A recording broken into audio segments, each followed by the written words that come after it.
I should probably let the Discord know.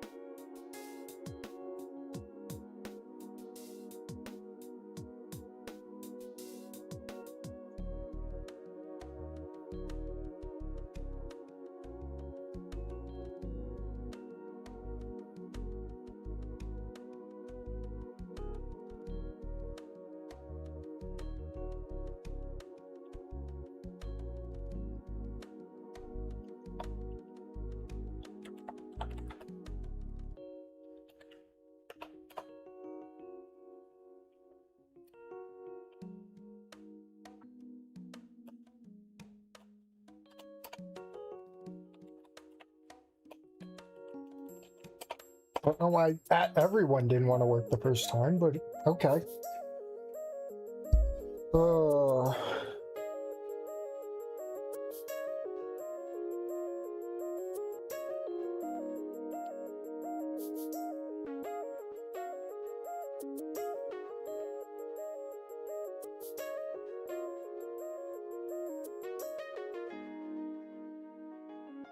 Humo's stream last night, Encore was better than it had right to be, but super ambitious with new dialogues. New dialogue, huh? I thought this was a faithful reconstruction. CG's new vocal song, Fangs VA, really sold it on the rooftop. Well, sorry to break it to you, we're playing it without voices. We're playing Snoot game how it's meant to be played as close as possible when we play that. Your remakes mean nothing to the people who don't want them. Just saying.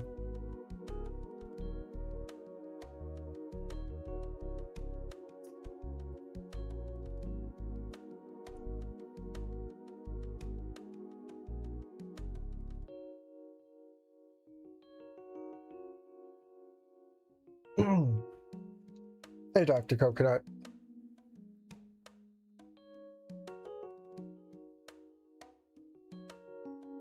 Hey, Mandy. Oh, did we finally hit? Oh wait, no, we have hit 90. It's 700 that we have to hit. Where am I at right now? I mean, it doesn't matter, but I periodically check in because the number steadily goes up. It's kind of hard not to notice. What? Still going up. That's fine. I feel this project won't come out until 2037. They're really gunning for the moon. Well, that's if it comes out, man. I've seen a lot of projects just go hiatus.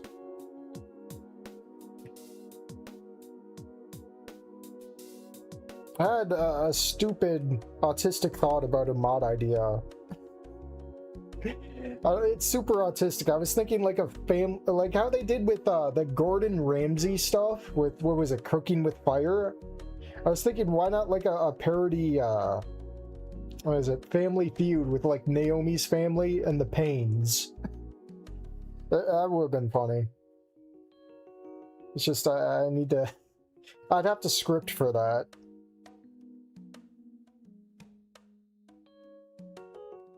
I don't know. Sir, a double buoy upload has hit the Snoot. I watched both of those. I can prove it too, because at the end of the Take Me With You, apparently you can boop the Snoot. And I didn't do that. I mean, was it implied? Oh.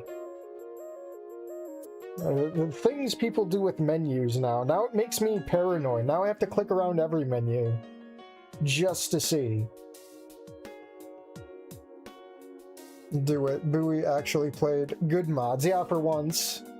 Apparently someone on 4chan, it is funny, Owl posted this. I'm gonna read it.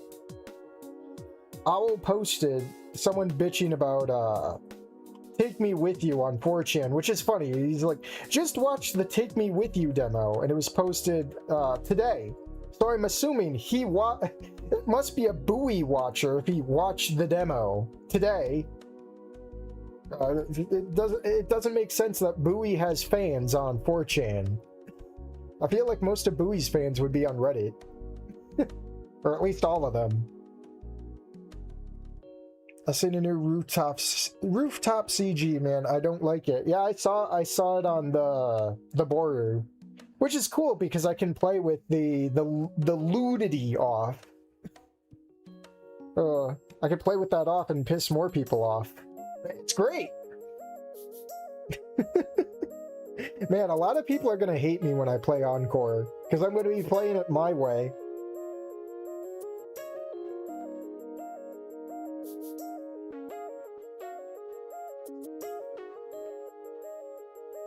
I don't know, but yeah, speaking of that 4chan post about the Take Me With You demo, just shitting on it. I don't know, I kind of like Take Me With You. It actually pushes more into a love triangle, which I guess it's barely anything, according to all the Snoot tropes, but I don't know. It's got potential. I'm sure I'm going to like it in some form or fashion. Take Me With You has enough of a demo to make me intrigued. What Words Can't Say was too short. Yeah, that's the problem. I think they were playing with all the bells and whistles with probably like... I really wonder how long that fan animation took. Like, they were pulling all the bells and whistles, I guess. I don't know. That's the thing. The more ambitious you get with all the flashy stuff, the less time you're spending making a story. I don't know. I mean, I have no hate towards What Words Can't Say, but it's gonna bite them in the ass. Your reputation with the normies turned into merciful thug to vilified after the Encore stream.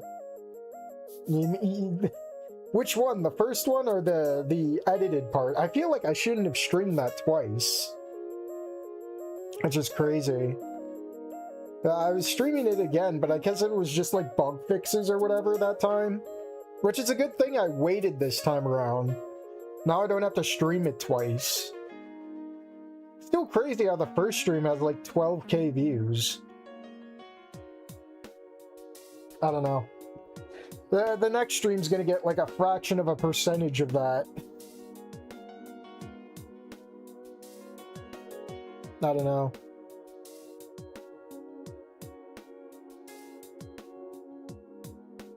But yeah, we've probably yapped long enough. Fuck. Let me drink the rest of this bottle, go get another bottle of water, and we'll start. Give me a moment.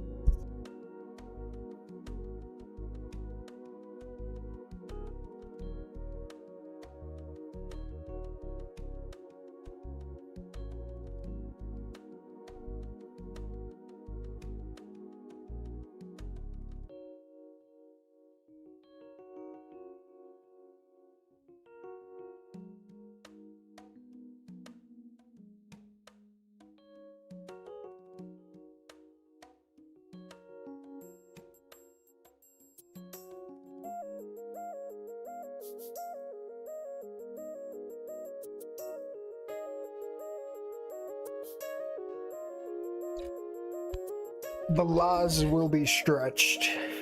Oh, Liz. Oh, I wonder what the Liz route entails. I mean, so far, the Mia route has probably been the best one in terms of insanity. But you get, what is it? You get blue-balled in Olivia's. Both of them. So we'll see what Liz does. There we go. Start here. Try to find Liz in town. Alright, well that settles it. Sightseeing it is. Oh, this is where he still has a black eye. About half an hour later, I'm downtown, as much as any part of this place could be called a downtown, wandering random streets. I've decided to stay in the general vicinity of the construction site so that I don't get lost. But other than that, I'm trying to take corners on an absolute whim, hoping to find something interesting. So far, it's been going remarkably not well.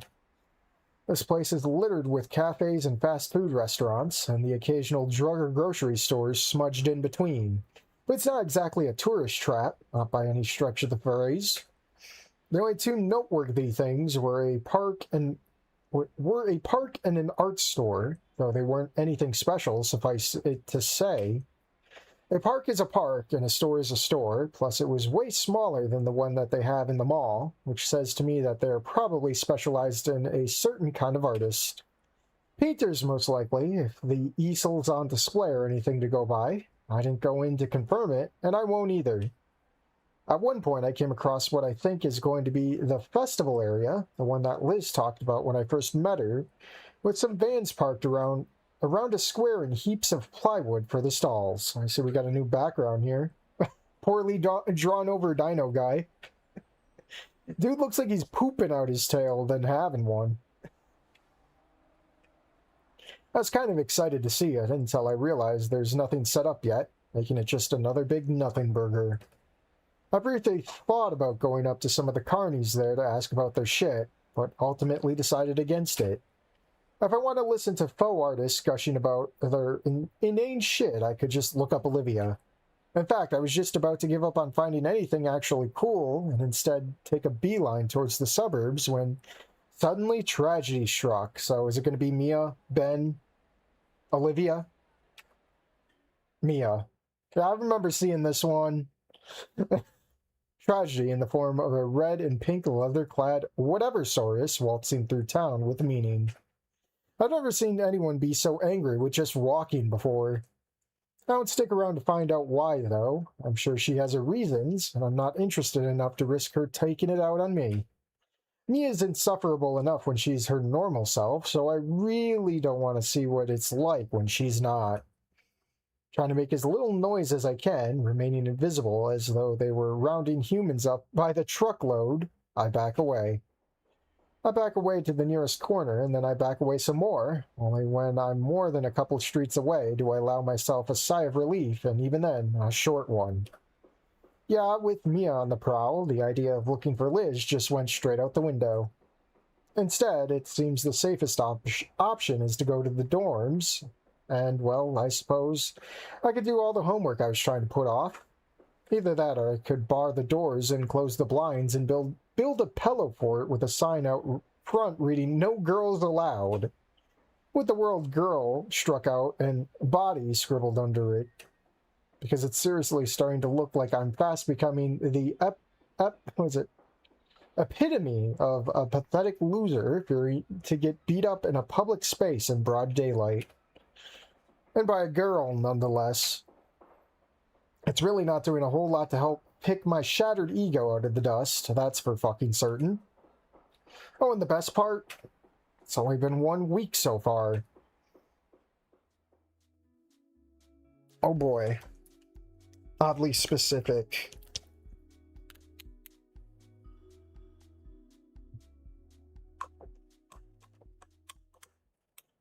Alright, it's Monday. I think we've done these before. Sit alone. Goodbye, Olivia. Yeah, right. Sitting with that weirdo in public. What was I thinking? It's not something I probably should avoid. It's something I definitely should avoid. I'll take Dee's seat for now and figure something out when he gets back next week. Just in time, too, because Mr. Latikin chooses this exact moment to get up from behind his desk, addressing us with a forced, energetic greeting. I don't especially care, even though he says he's got news about something very important, that he'll have more detail. Yeah, I thought so. As the lecture goes on, I notice Olivia giving me some looks, but I try to play it like I don't see her. Whether she notices and whether it bothers her, I'm not sure. At the moment, I really only care about brainstorming ideas of how to reach out to people. And get nowhere. Okay. Blah, blah, blah.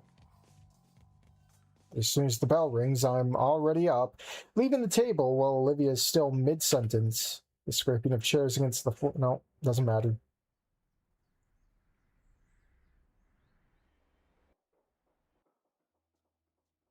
Skip. Don't call Damien.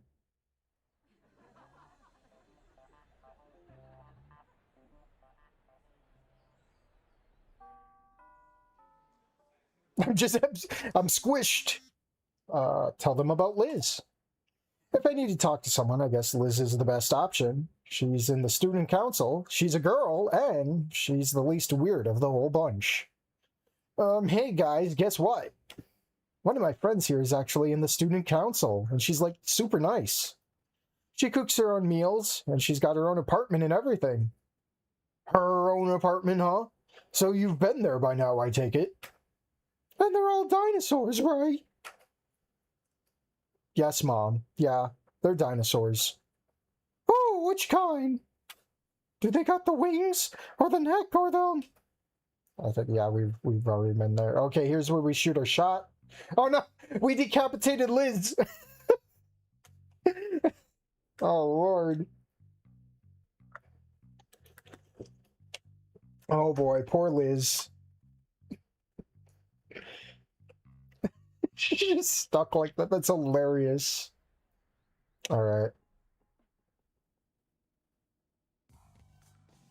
Oh, it's still the same thing? Really? Really, really? I'm gonna save over that one. Demand, okay, we did the insist. We'll probably come back to it and just see what we can do. We'll demand an explanation. No, fuck that noise. Something came up. Like what? It's... Like someone? Is this about another guy? I swear to God, if this ends up being about Ben too, I will go over to that crybaby's room and personally bludgeon him to death, Mia style. What? No, no. It's nothing like that. So what is it? Look, I'm not happy about this either, okay? But it's personal stuff. Please just drop it, okay? Rain check. Sigh. That was same old, huh? Fuck. We're gonna have to fucking brute force our way here unless we have, like, Horror here or something to dissect this one for me. We're not gonna stand up for Ben. We're gonna stay. Oh, another one? But to sit with her all public-like. Nah, I'll pass. Yeah, because we blew Olivia off.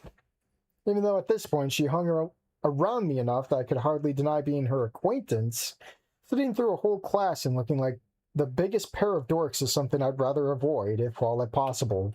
She's no Liz, to put it bluntly. There's an empty desk in the back instead that looks like it's got my name written all over it. Normally, I'd go sit at Damien's desk, but Ben is here today. He's talking with Mr. Latikin about whatever right now. But I'm sure if he's trying to talk to me during class, and that's another potential disaster I can do without. But it also means, sad as I am to say it, that Damien isn't back yet. Like, it sounds pretty fucking stupid to expect someone absent the entire week to show up on Friday.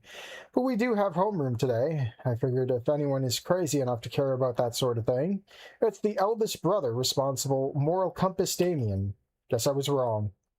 I look around the classroom again, more to pass the time than for any particular reason, and notice Olivia's looking at me. Her expression is pretty much the usual, a mix between cold dispassion and amused curiosity. Maybe she's wondering why I don't sit with her. To answer her unasked question, I just shrug. She keeps looking for another couple of seconds after that, and I can see her hands slowly gravitate towards the wheels of her chair. Before she could decide to roll over, however, with a very deliberate and pointed motion, I turn my attention to the front of the class, as if I wanted to pay attention. From there on, I watch Ben and Mr. Latikin talk between themselves till all the rest of our classmates show up. It's one of those rare days when I didn't come in late. About other classes, I couldn't care less, so long as I can get away with it. But homeroom? I won't risk giving Mr. Latikin another excuse to make me run his errands. The Olivia thing alone made my life miserable for a week and tax to the continuous deterrent of both my body and gray matter. Yeah, we've read that. When were you gonna tell me that Damien will be back? Guess we're not going out after all. So that's what's got her all riled up? Is that why she didn't show up for lunch too? Oh, and how could I have known anyway? It's Damien who didn't get back in time. Right. Okay, but you'd still do something without Damien. That's just this. No, Liz. No, Liz. So that you're feeling ill. It's just the same old, isn't it? That's just all this again. I'm super squished. Oh, I love that shit. Yeah, it's just mostly the same. Let's go back. What do we got? Let me go back to the main menu. I'll restart this mod. Not load. All these Snoot likes are too ambitious. Volcadera Nights proves you don't need perfect art. Need perfect art to tell a good story. Well, Volcadera... Oh, yeah, Volcadera Nights. Why am I thinking of Ashfall? God. It's just not my day today. Extras. Mods. Is Horu available right now? He's probably busy, isn't he?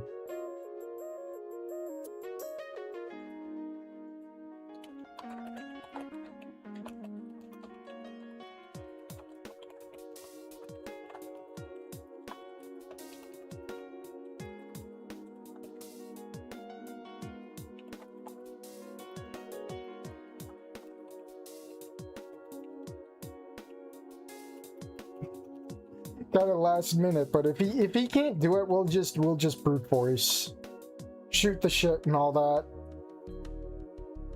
It's a Wanigamu issue, not a me issue. Because I remember the Mia route being a shit show itself to get to. Like, the game will force you into the Olivia route, I swear to God. Carry on. Now we got Liz here. Do we have any, like... Oh, we squished Liz. Don't get involved.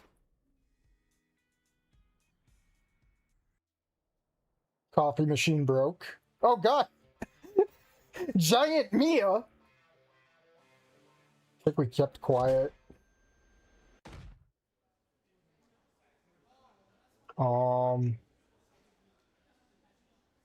Yeah, we read it on Mia. I'm trying to go through what we could have missed.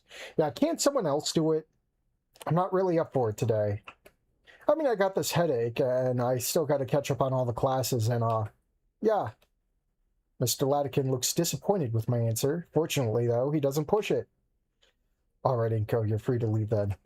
Maybe tomorrow, am I right? Sure. More like never. And Master Inko. Huh? Do mind your posture. You'll thank me in 40 years. I really do hate when people point out my slouch.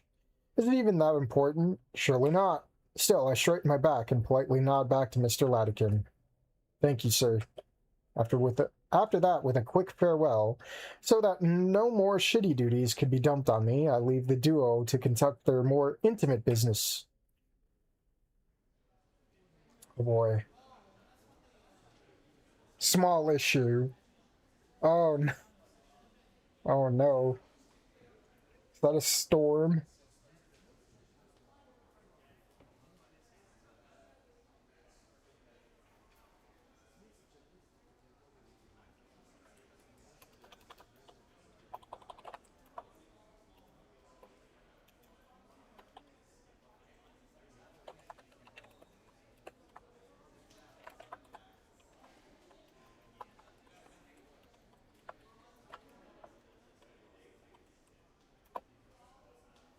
I don't know. Can I send this? Can I send? Well, no, I have to. I don't think I have it. I have to go re-download the zip thing, and it's like. Actually, no, I could just send him the site. Shit.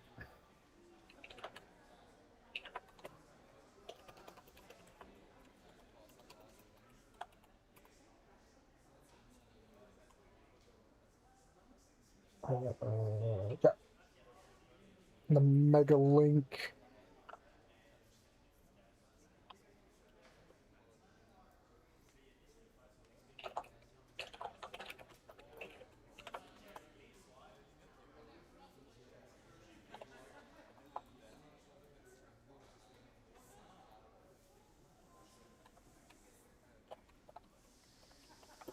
Some to the website as well.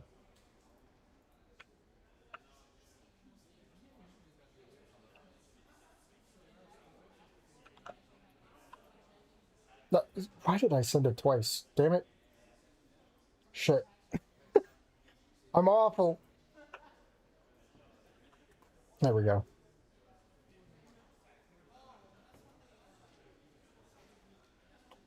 Alright.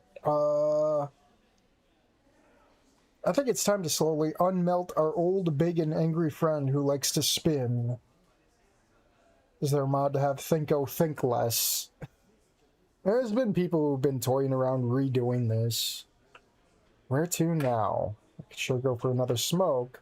Though it wasn't that long ago since I had my last one. Shouldn't become a chain smoker before I hit my 30s, so let's hold on for that. Let's hold on for a while just yet. There's also homework, but despite what I just told Mr. Idekin, I don't actually plan on studying. I mean, come on, it's the second day of the semester. Surely I can afford to be a slacker this early on. I could try making some new friends around campus, but being seen like this could certainly lead to some questions I'd rather not answer. So that leaves me with the option of going into town. I don't feel like sightseeing now, but I should probably get some groceries. Is this what you get pushed into if you don't go with Olivia to listen to the music or whatever?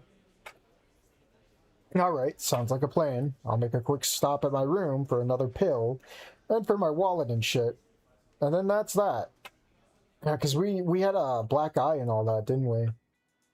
My trip in town... Oh, never mind. My trip in town ends up being absolutely uneventful. No getting lost, no running into any more weirdos. Normally, I'd hate wasting a perfectly good afternoon like that, but today I don't mind. The culture shock hasn't quite worn off yet. Okay, let me check Discord.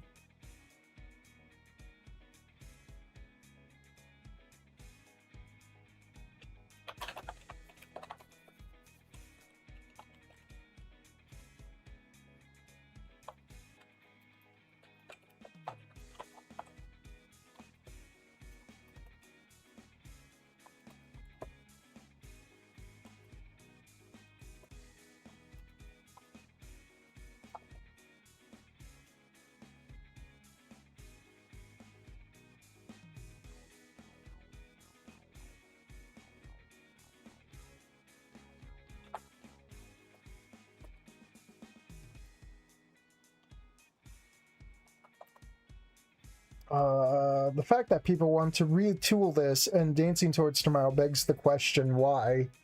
Well, they need to one-up one another, probably. That's probably the biggest one. Anyways, there we go. Get off of Discord. Anyways, I suppose it wasn't all a waste either. I did find all the items I was looking for, and even checked out a couple of storefronts on my way back. Figured I might as well look for a backpack, but there's still all semester opener leftovers for now, and I can't afford being seen with the last season's stuff, not while I'm working so hard building a reputation in a new community. Not that it's been going well so far. I've made a couple of friends, sure, and I got a few contacts in the student council, so I guess that's better than nothing, but it's not going to get my name out there. What I really need to do is make a big splash somehow, something big that people would really notice, something meaningful. Something that doesn't involve being laid out on the floor. Voice 1? Question mark. Voice oh, this is arguing, it's Damien and Ben. Huh? Here's stifled voices through the door. Coming from down the hallway. Sounds like Ben and Damien are fighting again. Rap G! I really wish they would stop. Not only is it an ache in my head, is the ache in my head gradually picking up as I keep going on, but they're ruining my concentration too. An idea? I need to come up with an idea. How does one become popular in a school full of cereal mascots? I got nothing. Well, it's not jumping out at me, that's for goddamn sure. Sigh. Right now, well, maybe if I could talk to Liz, ask if she needs help organizing stuff. There we go, we're finally making progress, it seems. She's in the student council, so, like, she must have some groupies, right? Other girls that would chit-chat about the absolute specimen that I am, seeing me selflessly, put up posters or whatever the fuck it is they do. If it's just a bunch of girls, I could even play the pity card with my fucked up eye and all, and show how dedicated I am to the school. Really, it's Ben I should go to if I wanted to get involved with student council stuff, but I don't want to become his errand boy. And let's be honest here, how many girls could he possibly know, even if he isn't actually gay? No, Lizzie sounds like the perfect human catalyst for this sort of thing. Or, dino catalyst? Whatever, I'll just need to find her somehow, because I seriously can't imagine where on earth she could have been this morning. She does attend this school, doesn't she? She could have been doing some school business, now that I think about it. Maybe I'll have better luck tomorrow, granted that she'll want to see me at all. I was kind of a dick today. Alright, I'll apologize to her, make some small talk, and I'll ask her about volunteering. Better get her number 2, just in case. Great! Now with an actual plan put into motion, I feel much better about today. If only I could sneak in another cigarette before going to bed. But I don't think I'd be able to steal Damien away to open the balcony door for me, going by the sound of it. Their argument is just beginning to heat up. Can't do it in here. I felt like I had this conversation, but whatever. Can't do it in here either. Might set off the smoke detector or something, and leaning out the window would be just me announcing to the world that I smoke. It could score me some cool points, I admit, but not if it's a faculty member who sees me. It's a non-issue on the balcony because we're hidden by the shadows there, but without Damien, I'm shit up Sideways Creek here. Frustrated, I sigh, giving up on the idea. The rest of the day I spend cooped up in my room. I doodle a bit, do a couple of quick sketches, but nothing significant. It's just practice for practice sake, so my muscle memory won't fade away. Afterwards, I get on my phone, going through all sorts of social media to keep up with the incredibly shallow online rock bottom community. I really swear I've read this. Wonder if I'll ever return. Probably not. Didn't matter. I'll grab a drink.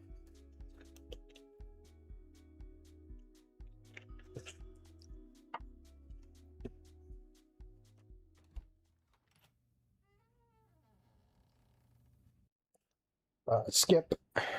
Always skip. Okay, this is where we pop the question, right? We didn't even get a three-way question to answer, did we? I also feel like there's something else I wanted to ask Liz, but I can't quite figure it out. It's only in the middle of class that I remember wanting to volunteer for something student council related. But I forget about it again rather quickly, suddenly too preoccupied learning about the forbidden art of drawing naked guys with anatomically incorrect but hot six-packs. I'm not exactly sure why I've expected this class to be, but yeah, actually, this seems par for the course.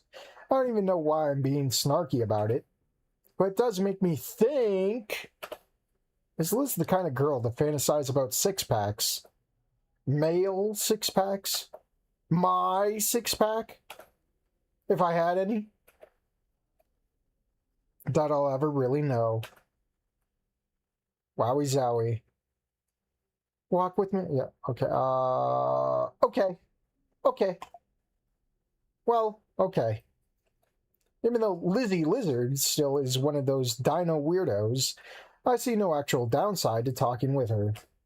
I could even use this as a way of slinking away from Mr. Latican, trying to dump Olivia's shit on me every day. He wouldn't want to stand in the way of blossoming teenage love, would he? Not to imply that, I'm in love with Liz. Only a total creep would fall in love meeting someone like twice. But hey, if people see us together like this, it could bump me up on the social ladder too. If Liz is in the student council, she's got to be at least a little popular. Unless she's like the communal bitch everyone gets to order around, she could just be Ben's secretary or something. I should find out somehow, but for now... Oh yeah, sure. Okay, let's go. Alrighty. Elizabeth. I hold on with the communal bitch question till we get out of the building. In the meantime, bantering with Liz about all the stupid ways she has to bend her neck just to navigate around the hallways, the way a normal person would. Once we're outside, though, I decide to drop the bomb. Hey, so I've been meaning to ask. What exactly do you do in the student council?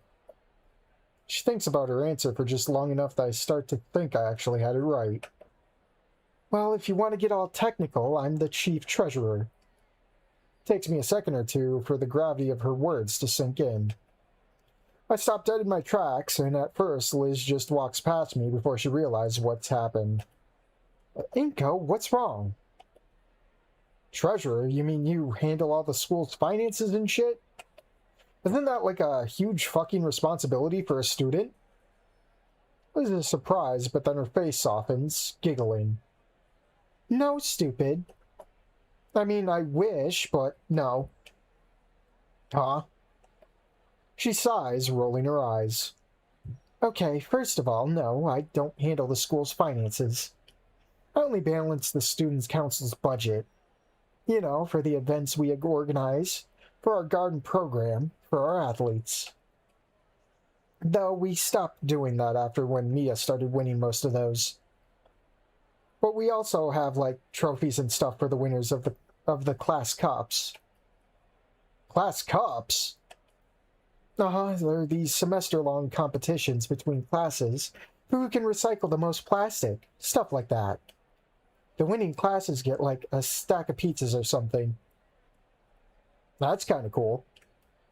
Yeah, well, it was Ben's idea. My role in all this is to find the money he gets to spend. Granted, he spends every dime on the students, but if you're the treasurer, chief treasurer, what does he get to decide? Because he's Ben. She doesn't elaborate further, though I think I got the gist of what she means. Ben seems to be suck up in all the right places, kissed all the right behinds to come into power. And I'm downright jealous. Like, I wanted to do that. Now it's got to be much harder, knowing that I have this kind of competition. And his ambitions to help people, really? I don't even know what to say about that. It's got to be a savior complex grown into epic proportions. The blue Ben's burden. I see. But I still think being treasurer is cool. Do you really think that? Sure, I mean, if you didn't do your job, it would suck for the whole school, wouldn't it? You're irreplaceable, so that must count for something. Thank you, Inko. Sometimes I honestly don't know what keeps me going. I haven't really thought about it like that. Liz rewards me with a cute little smile. It catches me off guard, and on instinct I try to downplay the significance of my words. Yeah, don't mention it. After some more idly standing around, we start walking towards the entrance again. Unfortunately, though, it turns out to be a rather short walk. We're just coming up on the crossroads in the middle of the campus as a familiar figure rolls into view to greet us. Hey guys! Oh, hi, Olivia. We're just leaving. Olivia, hi. It's so lovely to see you. I notice a subtle shift in Liz's voice as she says this. I don't mention it, but it definitely has a higher pitch and a kind of lit to it. But I'm not sure what it's about. It's been a while, hasn't it? These days I don't really leave my room very often. Oh, I'd love to stay and chat, but I really gotta go. No, but... Bye now, and you too, Inko. See you tomorrow? I'm sure, but... With that and a pat on my arm, Liz tries to slink away until... Anakin. From where Liz's body already is, I see her stumble backwards and away from, as she just called out Mr. Latikin. Liz, what a happy little surprise. Just the gal I wanted to see. Me?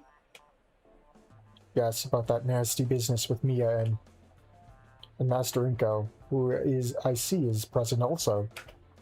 And Maestra Olivia, of course. You and Inko are well acquainted by now, I take it. He's alright. Just alright? Don't you... I'm very happy for you, Winko, making so many friends already. Haha. It's no less than expected from our students here at St. Hammond's, after all. Oh yeah, real sociable guy. As a matter of fact, I am, unlike you. Correct, I'm not a guy. No, what I meant was... That it's not a fact. No, it's... Learn to take a compliment, Inko. Compliment? Latican? What is this about? Ah, yes, I apologize for getting sidetracked. It's about Mia and her bullshit, isn't it? Is she gonna get fucked in the ass for something once in her life, finally? Cough. Well, first of all, language, Maestra Olivia. And second, we'll see.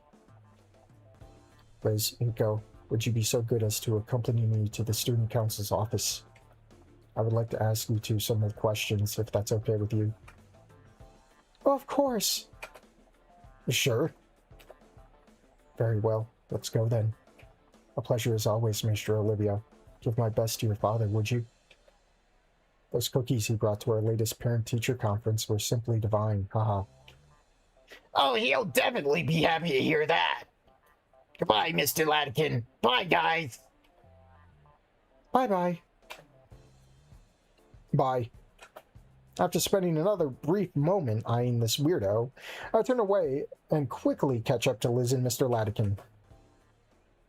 Mean that you have something on her? In all due time, Liz. Sorry, it's just, I'm kind of excited. I mean, I know this is nothing to be excited about, but you know. Mr. Latican says nothing in response, a wide plastic smile remaining plastered across his face, although maybe a little more difficult now. Liz is right, though. Out of the three of us, I probably have the least shits to give about Mia, but even then, I'd love to see her sweat. It's good news, though, right? It's not any news, Master Inko. Huh? We're starting a process. How well we can do that will depend on how we manage to scrape together now. There may not be conclusive results for a while yet. I frown at that, and Liz does too, although what Mr. Latican says does make sense. Not even a day has passed since I told him about, my problem. I guess I'm just not getting very enthusiastic about his wording, like, scrape together. Sounds like he's trying not to get his hopes up, and that in turn makes me wonder if this isn't all just pointless. We make it the rest of the way to the student council's office in silence. I expected it to be near the teacher's lounge for some reason, but I couldn't have been farther off. We're all back in the auxiliary building Liz and I just left, past the art room and some ways into the depths of this hallway maze. Oh. This Latican sounds like he's a sociopath, the far range of VA skills of a punished porcupine. Well, I wanted him to do like the Mark Zuckerbergs, but I can't sound as soulless as Zuckerberg, so I'm just gonna have to make him sound psychopathic instead, you know? I mean, Mark does sound like he might have some psychopath in him. I mean, he is kind of a lizard man. I would not doubt if Mark Zuckerberg had like many body doubles, dude. My god. Oh, I got some discords. Hold on. Oh lord. Oh lord. Oh lord. Yeah, he's learning that it's not a score system.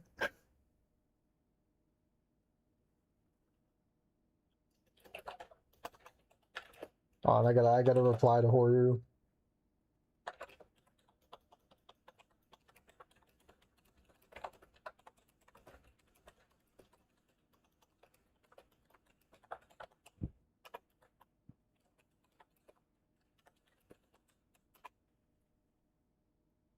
All right. Yep. There's humidity in the air here. kind of dank with poorly insulated pipes running along the ceilings and AC vents dripping water into buckets full of felt. Some of them really ought to be changed, too. Not exactly St. Hammond's finest hour. I could smell Miss Scaler's behind this one. Makes me want to hurry this up as much as we can so that my clothes won't take in all the moisture or the smell. Thankfully, we arrive at our destination shortly, and Mr. Latikin lets Liz and I go ahead. Once inside, I take the time to look around, and apparently, the office room itself isn't much to look at, stripped of all but the necessities, unlike I expected, though surprisingly spacious, and with one single inhabitant inside. A slightly stressed out inhabitant. Oh boy, here we go. Horu denied us the Victoria, so he will get traumatized by Wanigamu for it. It's true. I gotta put on my effeminate Ben voice. Hello. Alrighty, folks. Here we all are. Hey, Ben. Everything okay? Aye, everything is. Let's just focus on the topic at hand, We all look at Mr. Latikin at this point, expectant. Pinching the bridge of his snout nose part thing like he lets his usual cheerful mask drop, replacing it with one that's more serious, more tired. I don't want to rob you three of any more study time than is strictly necessary, so let's get to the point. First, do any of you have any questions or anything to add before we begin? Briefly, I give Liz a sideways glance over the rim of my glasses, because even though I'm sure we both have several questions, Mr. Latikin shooting us down on the way here made me kind of afraid to speak up. In the end, neither of us ask anything, and that's including Ben, though I hazard a guess he's more up to speed about all this than we are. Which is kind of weird, because shouldn't this all be about me? Whatever. Very well, let's see what we got then. Now, Winko, last time you spoke, you told me that by the time Liz got to you in the cafeteria, your assailant was already gone. Is that correct? Don't even make me remember that blunder. Why is he even... I guess he's asking again to give me another chance to, bend the facts a little, to give grounds for this whole investigation thing to happen. I mean, yes and no. How so? Well, from my vantage point, I couldn't see over the crowd. I'm not exactly sure when Liz entered the room, so I think Liz should tell what she saw, not me. For me, all eyes now turn to Liz, though for a change, Ben does take a moment to give me something akin to a relieved nod. Technically, I didn't even have to lie. Let's say that I opened up the possibility for a different kind of truth. It's kind of funny that I never asked Liz myself what she saw. I guess I must have thought that since her, Ben, and Mr. Latikin are also capable, whether I know or not makes no difference. Liz is squirming a little now, but that just may be for being put on... I need a drink. Some of the word structures just get me, man. I swear this has happened more in Wanigamu than it has in Dancing Towards Tomorrow. And that's saying something. Liz is squirming a little now, but that may just be for being put on the spot like this. Or that she, too, is looking for a way to bend the truth a bit. I doubt she'd be a very good liar otherwise, if she really didn't see. Though I'm sure Ben would be, and I'm also sure he's pretty much expecting Liz to do it. That's probably what Mr. Latikin would prefer too, yet as a teacher, he can't very well endorse it. If the lie's too blatant, he couldn't do anything but refuse and scold us. I didn't see all of it, but she did have her back to me, and... Of course, but let's start somewhere. Did you see Mia throw the punch, or did she maybe make someone else do it for her? It's like Inko said, there was a crowd, and... I saw Mia, I'm sure it was her. She was there with Inko, and then I saw Inko fall over, and then saw a black eye. And then he didn't have... Wait, that he didn't have the day before. I mean, how can you think that something else could have happened? Mr. Latkin flinches at that last bit. I doubt very much that he doesn't believe us. More likely he's looking for undeniable evidence and not for all this circumstantial stuff. Shouldn't the school have cameras too, anyway? Well, I guess not, if he's asking us like this. I trust your word, Liz, of course, and I do trust Master Inko too. But unfortunately, the semantics here do the matter. Thoughtful, Ben nods at this, understanding well the game we're all playing here. Does Liz not get it? Is she that naive? If so, it's kind of cute in a way, I guess. Reminds me of earlier when she info dumped me about her learning how to cook, so she can eat more healthily, or healthy. Oh, I'm reading before I read, which is hilarious. Punished horror. But Wanigamu gave us Misha, the funniest character Seth MacFarlane ever wrote. I haven't gotten that far yet. Give Ideken the meatwad voice. I don't know if I can do that. I mean, I haven't consumed much of any media from Adult Swim, so I can't. I just fuck it up.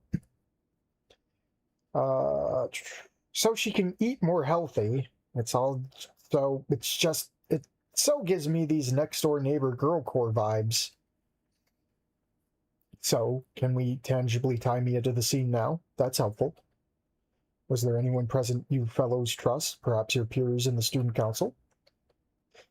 I asked around and no, they weren't there. And there was no one they know willing to step up. Mr. Latkin frowns, clicking his tongue. That is unfortunate.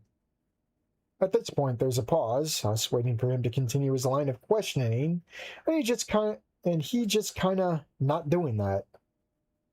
Anything you can do, or anything we can do? Sigh, no, not at this point, I'm afraid to say. Unless there's something else you'd like to add. Mutely shaking her head, Liz retracts her neck, physically withdrawing herself from the conversation. I can't tell if and how frustrated she is about this turn of events. I mean, did we even accomplish anything here? Well, point is that I am getting kind of frustrated. Isn't this, kind of stupid? I know Mia was there, and I have a black eye now, but I didn't have before. Doesn't that add up to just one possible scenario?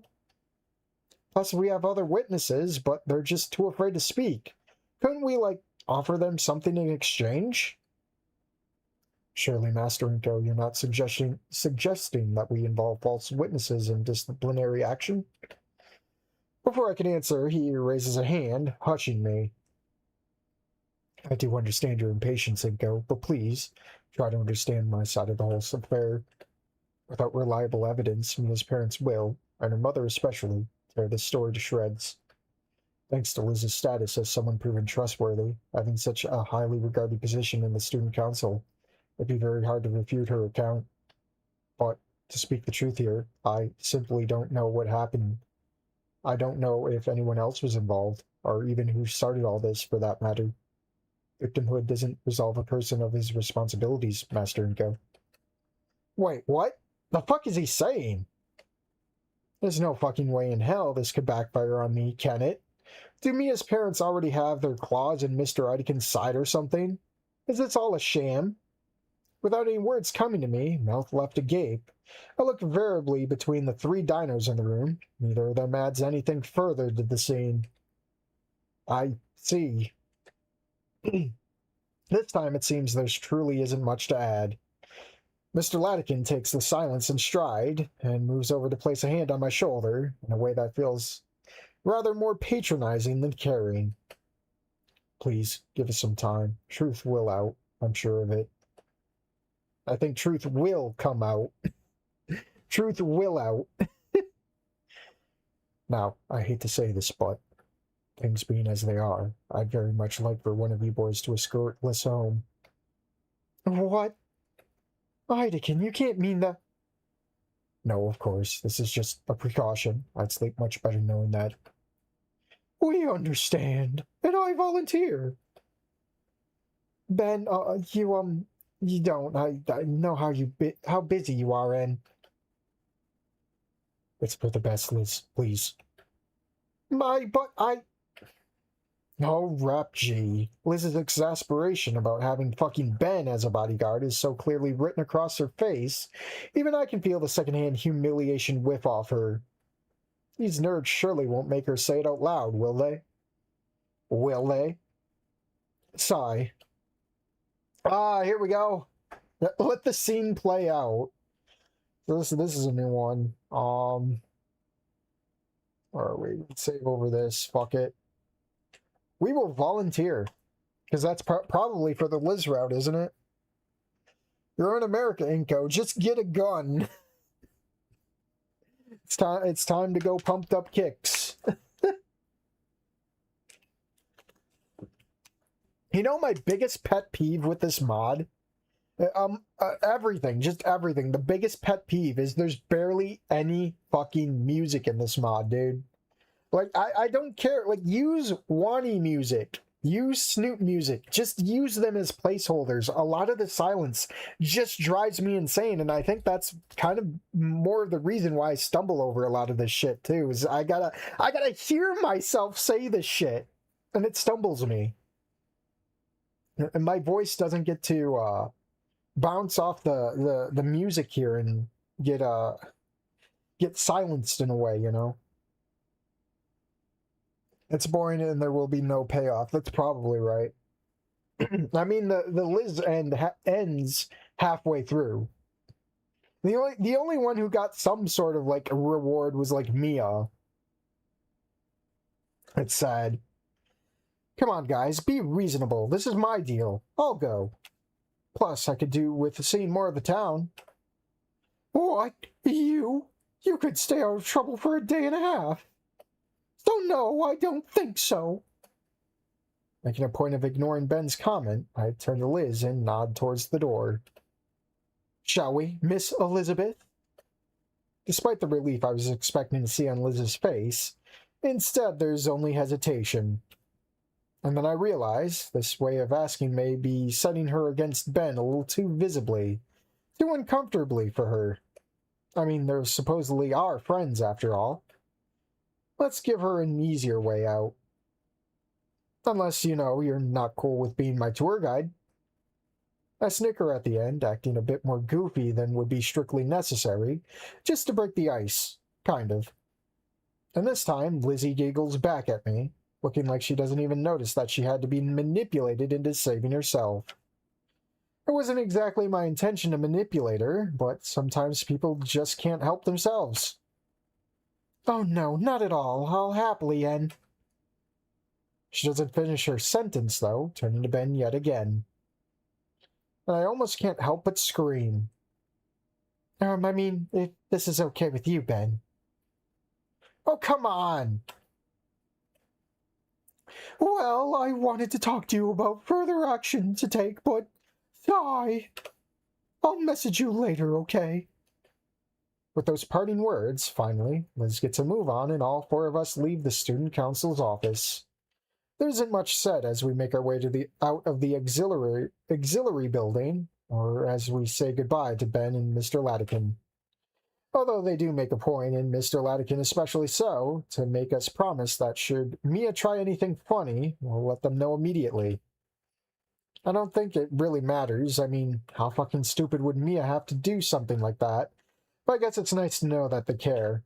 Either way, soon Liz and I are past the gates and the parking lot, making our way down the hill.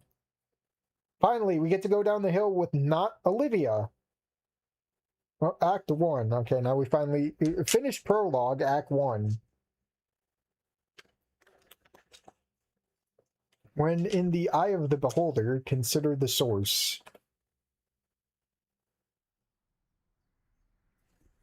Oof. The hillside is quiet, as it usually is, the constant chirping of people overtaken by the chirping of birds, and the clack clack clack of claws on phone screens now instead being a rhythmic tip-tap of our soles on the asphalt surface. Oof. Mr. Latikin passed us by with his car not long ago. Feels odd he didn't offer to take us to the city limits, but whatever. Maybe he's in a hurry. The air is warmer too, here in the blazing sunshine and out of the dank of the auxiliary building. Makes me feel mellowed out. Liz seems to be more at ease now, if by nothing else. I can tell by the leisurely pace she's setting. I guess I'm kind of glad I managed to work this out for her. I'd much rather playing bodyguard for her than mailman for Olivia. Plus here, out of the earshot of absolutely everyone, I have a chance to ask Liz about Ben's dick-headedness just now. And by just now, of course, I'm meaning all the fucking time. Hey, so, is Ben always this, bossy? He wanted what's best, I'm sure. Could he have been less of an asshole about it? Ben is a nice guy. It's just, he can go overboard sometimes. Yeah, way overboard. I'm surprised Mr. Latikin lets him act like this. Well, you didn't hear it from me, but him and Ben do actually have these, ethic classes. Ethic classes? Yeah, it's, he's trying. He better, I mean, if Mr. Latikin's personally making him take these classes, he sure wouldn't... Oh no, don't misunderstand. Ben asked. What do you mean? That this was his way of asking? Because if that's true, then... No, I mean, he has to have those lessons. Oh, wait, what? You're kidding. Nope. And besides, maybe you could use some of that too, with the way you yelled at us after the Mia thing. We were just trying to help you. Yeah. I'm not really sure what to say to that, as I most obviously don't want to agree, so using the fact that we're just about getting into the city limits proper, I decide to change the subject. Not before, of course. I'd let the silence stretch on for long enough so that the previous topic is unanimously dropped. I have some experience with people like Ben. Back in rock bottom, let's just say that my parents have never been the coolest guys either. Oh, I'm sorry to hear that. Is that why you transferred all the way here? Huh? Oh, crap. What was I thinking, bringing up rock bottom? Lizzie Lizard is too damn sharp for her own good. Something like that, I suppose. It's, But I wanted to ask, what's the deal with Olivia? Liz, very understandably, raises an eyebrow as I change the topic again. Thankfully, though, she lets it slide. Sigh. Yeah, sorry I tried to bail earlier. I guess it wasn't very ethical of me. Nah, I get it, but, how do you two even know each other? That's kind of a long story. Okay, well, honestly, no, it isn't. When she moved into the dorms, I helped her settle in, and, I was being nice. She was being kind of weird, but fine, and I never knew someone in a wheelchair before, so I just thought it's that. And I didn't want to be rude, so I figured, why shouldn't we be friends, Uh-huh, but I guess it wasn't going to happen, yeah? Well, no, it wasn't. I don't even know, at first I thought we were just kind of incompatible, and then it started to feel more like she just stopped being interested in our friendship. Huh. Makes me wonder why that ham planet is so oddly concerned with my shit, then. Looking around, as well as for some way to reply, I noticed that this part of town Lizzie is leading me into looks much more upscale, more posh than the downtown area I've seen before. Kind of reminds me of St. Hammond's and its pomposity, but the buildings here aren't so old school. Instead, the age-red brick walls Here, the masonry is either aggressively oversimplified or else overly artsy. And so are the neatly trimmed trees and hedges lining the sidewalk in the parks, and the playground dotted about and around the storefronts and cafes. I wish I didn't have to play as human. Oh boy. Instead of a small wheelchair, I brought a truck coon for my. I bought a truck coon for my Olivia plushie. So you want to be the gator? Oh, let me check Discord. I got some messages real quick.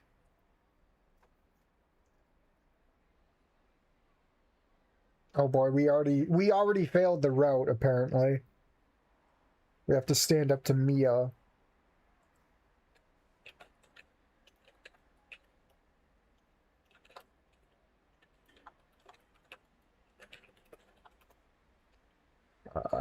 So I might have to redo all this. That's great.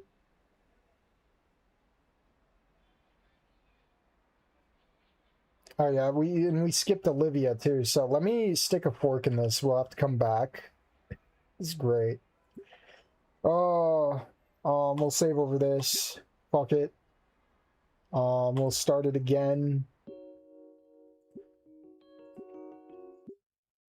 Disable. I sent you an entire system of which options do what. I saw that. If I had a reference of what they lead to. Wait. What they do, if I have a reference what they lead to. The options I didn't list are the ones that do nothing. Who is the creator of this? I think it was like Xanon. Xanon. Oh, so apparently I might have been on the right path. Fuck. And let me reload then. Fuck. Wow, now this place is something. Must cost a pretty penny to live around here. Makes me think of our neighborhood back home. Oh, this is much more of an upper middle class than a middle upper class. Feels like a place where gentrification just kind of kicked into high gear, and not one where time's been through all the motions. I'd even risk calling it a regular middle class. Oh, don't even get me started. I just live down the road. Homes are way more affordable there, believe me. But I did look at the prices around here too. Affordable, huh? I don't know why, but I don't particularly like that word. In my mind, it's synonymous with charity cases, of people who settle for less. I don't know. Though I guess for someone who has to make rent with scholarship money, settling is beside the point. I know what you're thinking. Nah. How can she afford this? No, I wasn't. It's fine. I wasn't sure either, but I let Mom talk me into it. At least a place like this isn't going to be turned into a parking lot next year, right? Nah. Whatever the fuck that means. Getting a place was the whole ordeal, though. You'd think they wouldn't ask a student for a source of income, but oh, they do. I get it that they want to make sure I can pay rent, but I mean, it's not like they were giving me an inheritance or anything. I figured that if I give them a deposit, they'd just let me move in. But that's the housing market for you. Uh-huh. And did you know that? I'm getting increasingly more and more lost as Liz keeps gushing on about the details of her living situation, and instead I focus my attention back on our surroundings. Like she said, the longer we continue down the street, so the fancy row houses give way for more shoddy-looking estates, and then for definitely more affordable, dull and plain condos. Looks like we're firmly leaving behind the middle class area and entering the lower income zones, such as evidence, students renting together. It's like they say, with one roommate you can afford rent, with two, furniture. I'd imagine that the scholarship money Liz makes at a prestigious private school like St. Hammond's is more than you'd normally get. But even then, I'm pretty sure she has to have a flatmate. Didn't she say so too? Maybe I'm just misremembering. Sorry, Liz, we have to bulldoze your house so we can put in a data center. I guess they use that extension that gives them a visual reference of what you're doing, like sound edition, otherwise I'd find it to be the most confusing system I've seen. Yeah, it is very confusing. Either way, soon Lizzie stops in front of one of the houses, exclaiming that we've arrived. Well, we're here. It's not much, I know, but it's home. Looking at the house in all of its ordinarity, a curious, kind of anxious feeling settles in my stomach. Will she invite me in? Do I want that? To be honest, I see no reason not to. And with how easy it is to manipulate Liz earlier, I could probably do it again if I really wanted to, but I most likely shouldn't make it a habit of it. Clearing my throat, I step closer for a moment, elbowing her side with a goofy grin. So, Miss Elizabeth, shall thou invite you in your, thou bravest night? She giggles at my wording, but while rolling her eyes. No. What kind of maiden do you take me for, Sir Knight? I didn't take you for a maiden at all. Liz hisses at my remark, swiping at me with her tail. She's gentle, but it gets the point across. Ah, the nerve. Well, the answer is... Wahaha! Oh, this is gonna be, that one person, what was it? Mishka?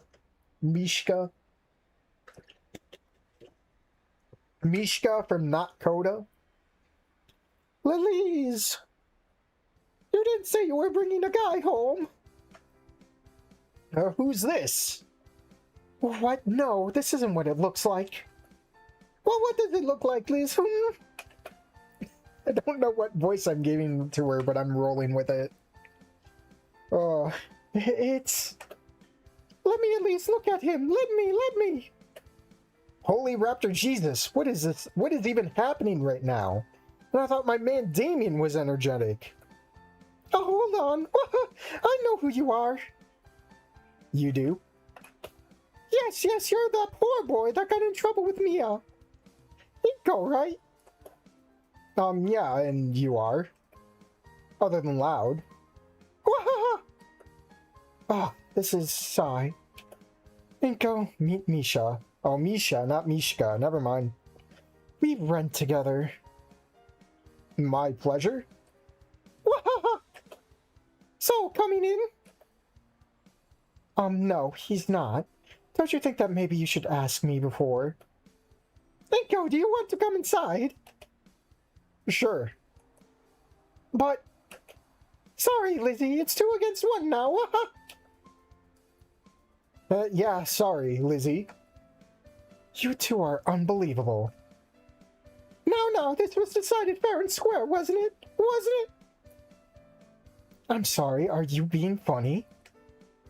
I guess not. Oh, fine. But for just a cup of coffee, nothing more. Yay! I knew you'd come around. I can't take this seriously, man. Oh, just giving her like the Mario voice, apparently. Weren't you a Ukrainian mouse the last time I checked? No, that's with a K. This is Misha, not Mishka.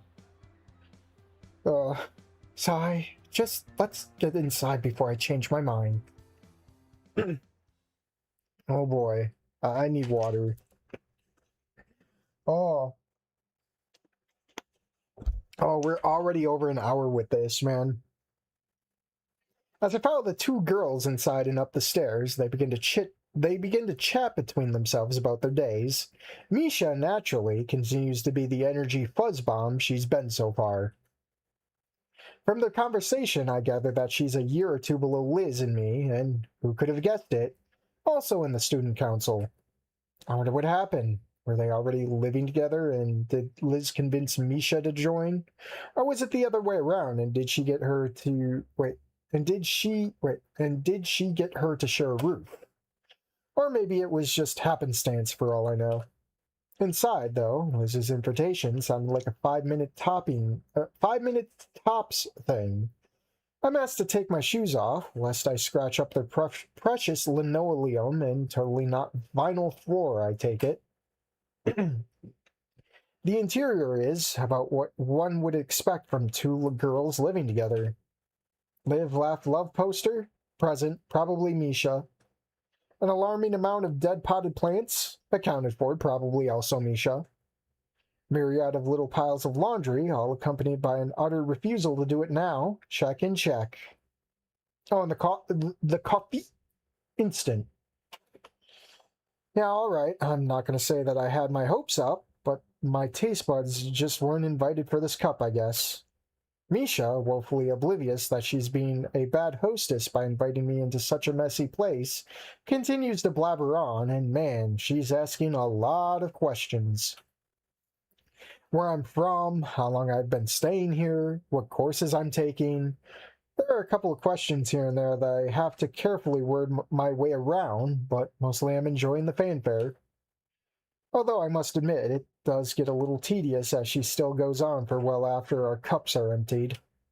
5 minutes soon turn into 10, 15, 20. There seems to be no stop to this madness. At least that's what I first think, until Liz finally gets fed up with it all and, to my great surprise, excuses us to her room, citing that if I'm here anyway, she might as well get some use out of me. I can only guess what she means. Close the door, would you, before she decides to pounce us again. We got Liz's room here. Is this another screenshot from The Sims? Oh, sure. Asking for a closed door, huh? Just what's on your mind, Lizzy Lizard? I do as I'm asked while Liz gets busy with a cupboard on the opposite side of the room, leaving me idle for a moment afterward. I use the opportunity to fix my posture, but besides that, almost immediately my impression is that this room is much cleaner, and the kind of pedantic tidy that I expect from someone like Liz. Not the barren kind of pedantic, but I mean, not dolled up either. It's an ordinary bedroom, is what I'm saying. A couple of seconds later, Liz turns back to me, at least head-wise, while she continues to rummage through her cupboard. She must have layout of the drawers memorized or something, because just by a brushing touch of her fingers, she seems to be able to tell what's what. Sorry for the mess outside.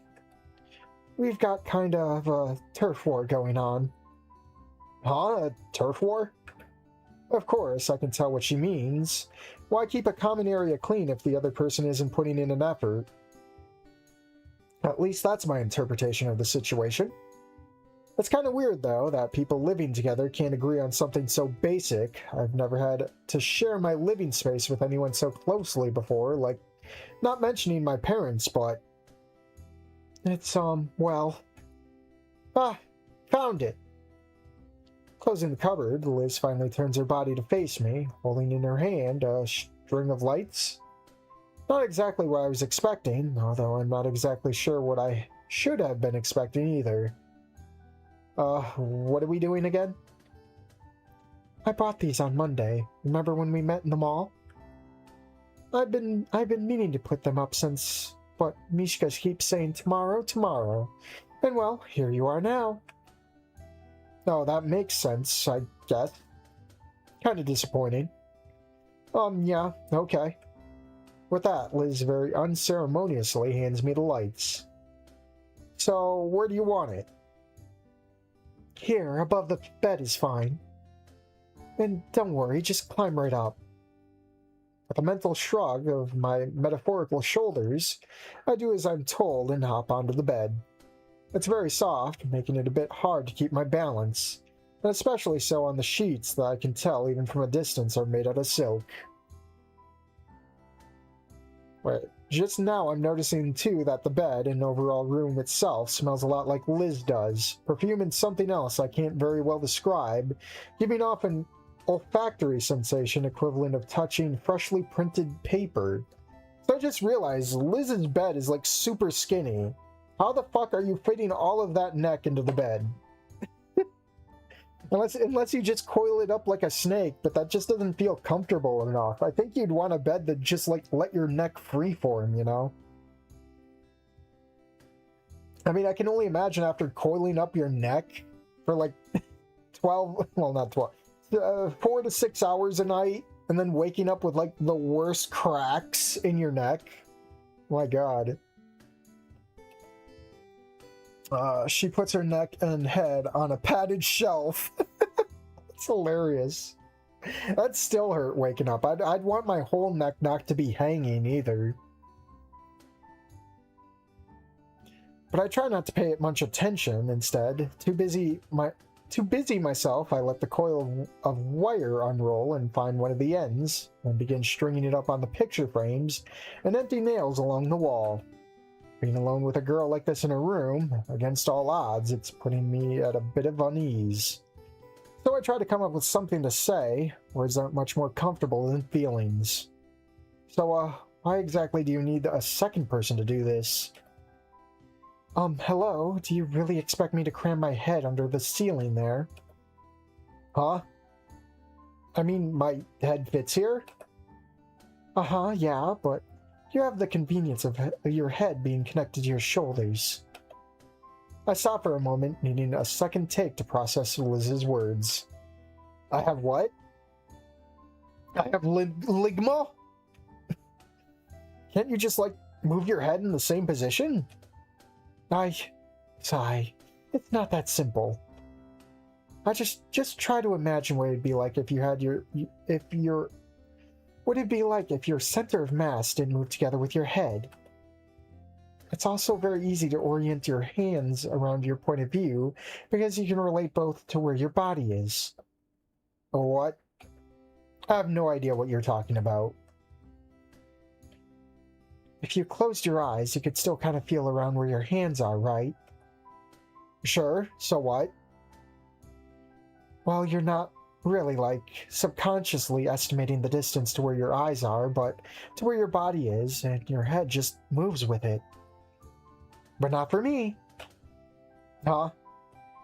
Unsure to what to really say to that, I mutely I resume my work. Half a minute or so passes like that before I find the silence too overbearing again. I'm sorry? Huh? Sorry? I mean, for, your hardships. Oh, you mean... Nah, don't be silly. Everyone's got their own little bits and bobs. It's just how life works. Not my life, I almost blurted out. But I don't, thankfully.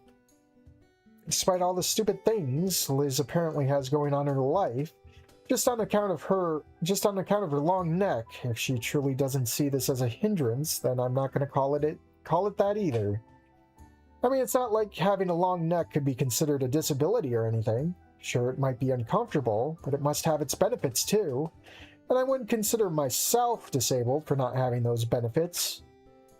Having grown up in a city where every next person has the physical form of a cereal mascot, Liz must have gotten used to the idea of everyone having their own unique characteristics, their positives and negatives, their bits and bobs, as she called it. And then, of course, you have the likes of Olivia to consider, folks who are pretty much a living reminder as to why unique and disabled are two separate words. One is a trade-off, the other is just sad. Absent-minded, I continue to string up the lights until I hear Liz yelp, then clear her throat to get my attention. Could you use the other nail there? The one just above it. This one? Uh-huh. I think it'd look better like that. Yeah, sure. At first, I think nothing of Lizzie's request. It's her room, after all. As if breaking some previously unspoken barrier, after this, she just begins to make more and more requests at me, so I just put the lights up just the way she wants it.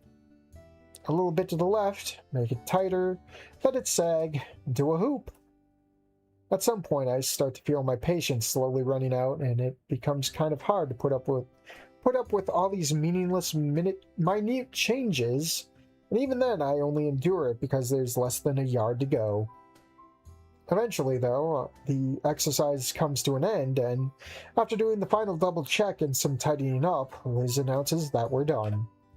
With a sigh of relief, I face away from the wall, quick to further indicate that we're done, and sit down on the edge of the bed.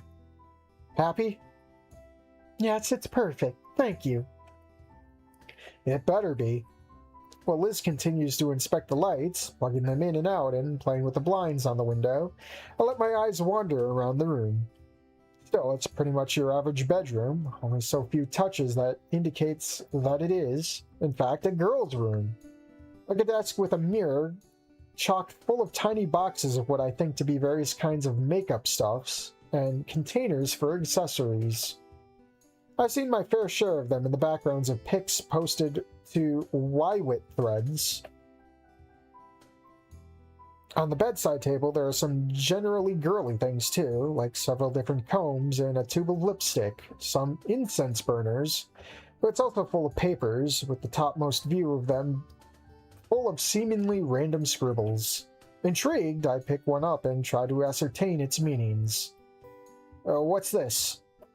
Pulling the blinds up halfway, Liz pokes her head closer to take a look. Oh, that's... I was practicing a signature. Oh. I need to get a water in me. My whole mouth feels kind of dry, dude.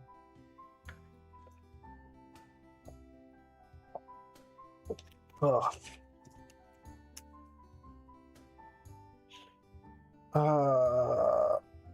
So like I said, I just finished checking the whole mode. There's not really a correct path since they use a system of yes and no. If you press this, it leads to this. If you don't, it leads to this. That's what sucks. I'm surprised there's not more long neck slander since they can put their head anywhere. You think society would think they are...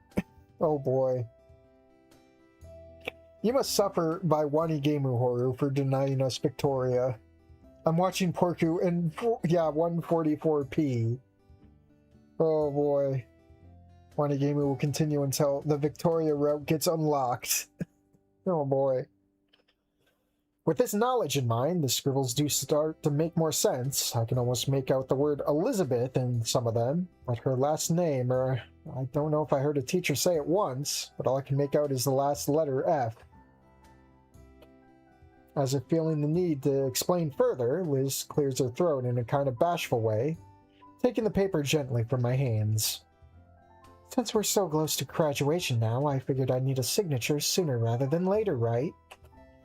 All the teachers have one, and my parents, and all the people we make business with through the student council. Even Ben's got one. I was starting to feel a little bit stupid, still writing my full name out like in elementary school. For a few moments... You mean you never were taught cursive? For a few moments, there's a pause in the conversation, but then she passes the paper back to me. Do you have a favorite? Why ask me?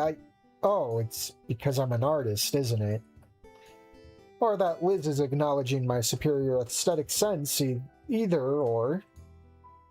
If only there was a significant enough difference between her squiggles, and that sense could pick up anything. How about this one? Really, my pick doesn't look awfully different from all the rest. It just kind of vibes with me. I couldn't say why. As Liz takes the paper back yet again, once more I'm left idle-handed.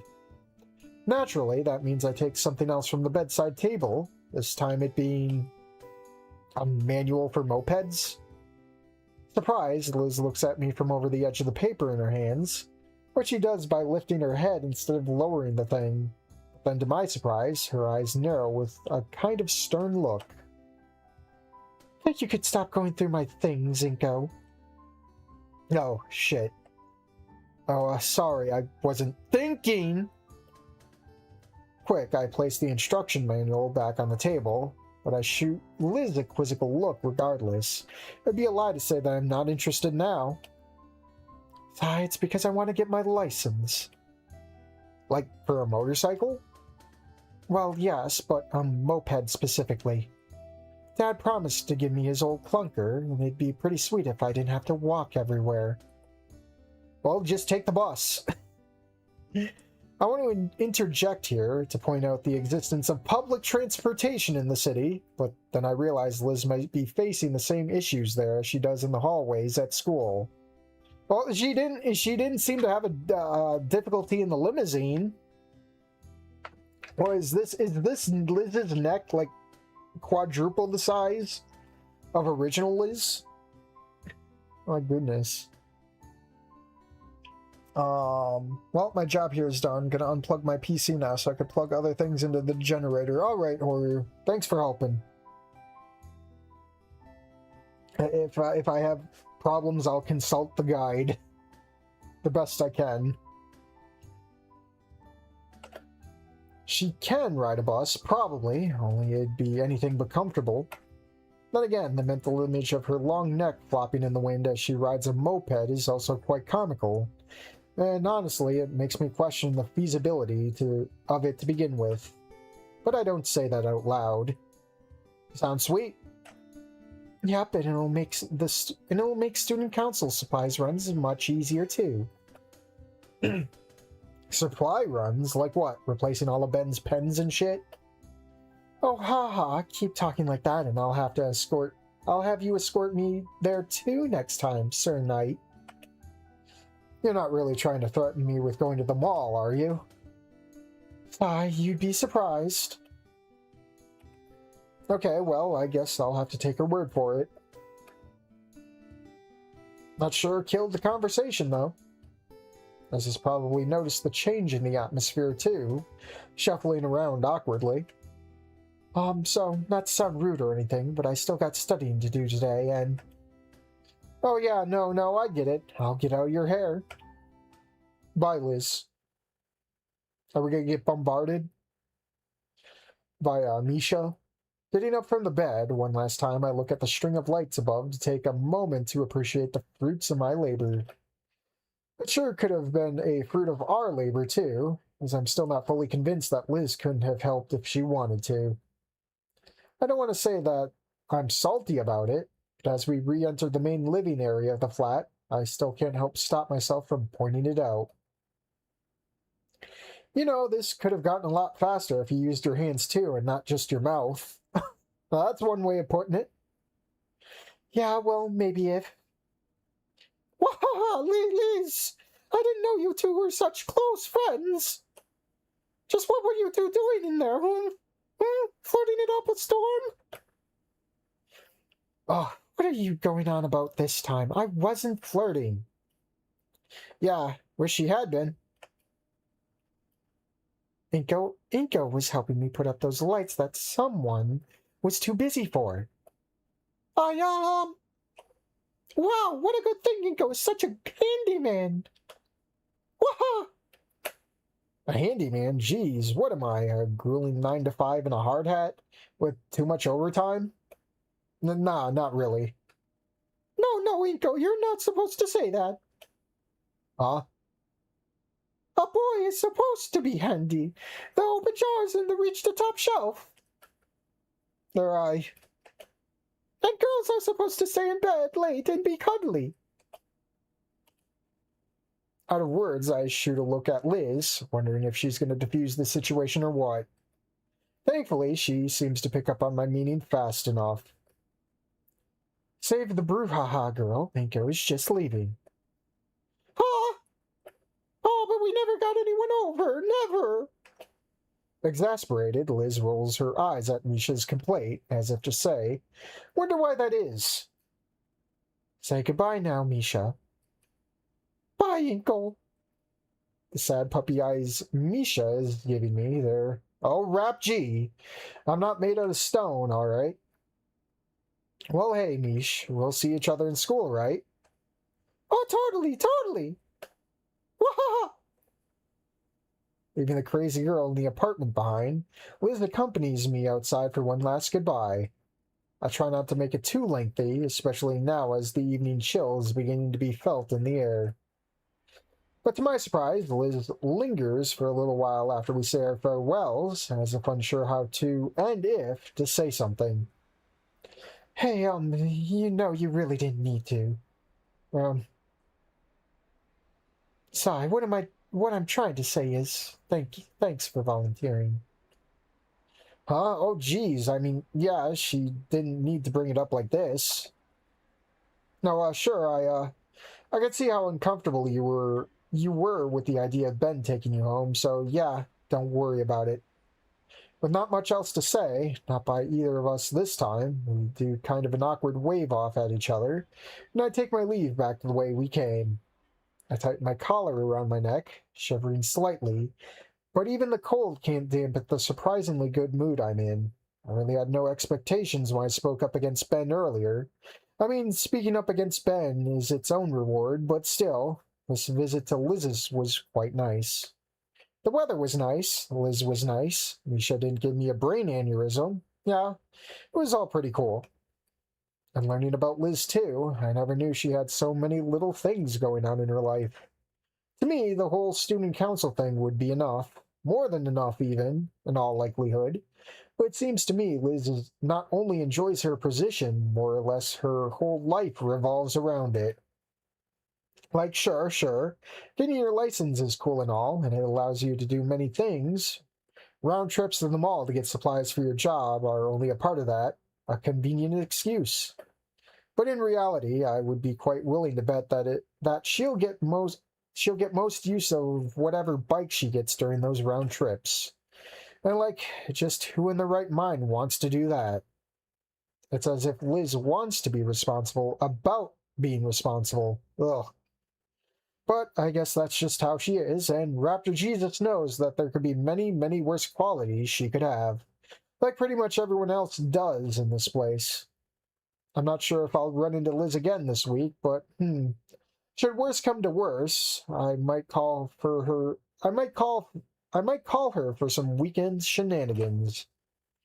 I feel like it's kind of ambitious to be thinking about that kind of thing so early on, and with the whole Mia thing going on, but really, just how bad could things possibly get? Liz! Oh god! I guess this locks us into the Liz route. We're in. Oh. And it's only an hour and a half in. Oh boy, here we go. God, what did I give Mia's voice? You rolled on me, you fucking faggot! Oh, for the love of... I must have won the lottery or something, because ain't I just the luckiest guy? Dino women positively can't leave me the fuck alone. Ever since I left Liz's place yesterday, everything has been going fine. All throughout the day, unless I want to count Ben and Damien's bickering between themselves, it's been all fine. But now that classes are over and finally I'd get some time for myself, of course someone has to ruin it. That someone being naturally, because who else could it have been? Mia. She intercepted me as I was leaving the building, pulling me to the side behind the dumpsters and some bushes, and... Rap G. I can't believe that she waited for me out here just to... Hello? Anyone home? She shakes me, turning me from my thoughts. It's funny, the only themes that this mod seems to have is the stupid bass song. And whenever Mia's on screen, those are like the only two times there's music. I don't know, I could be wrong, but everything else is just like ambience. And to make sure she gets my undivided attention, she even raises a fist, aiming it square at my chest. Why wouldn't it be at your face? Luckily, I can sidestep most of it, resulting in the punch connecting to my shoulder instead, and making a thud against my jacket. Ugh, knock it off, Jesus! What did you expect, you fucking asshole? That I'd just take it like a chump and wouldn't... You don't talk to me like that, you little twat! Mia swipes at me again, though this time I've been anticipating it well in advance, and managed to completely evade the attack, and of course only serves to make her even more mad. Stand still, you little faggot! I'm gonna fuck you up so hard, I'll... You'll do no such thing. Okay, who's this? Right. Oh, never mind. I thought... I was getting a text, I'm like, wait a minute. No, never mind. It's nothing important. Okay, I'm assuming by the green question mark, because it's going to be Olivia, so... You'll do no such thing! A voice comes from the other side of the dumpsters, from the direction of the main entrance, causing both of us to turn our heads.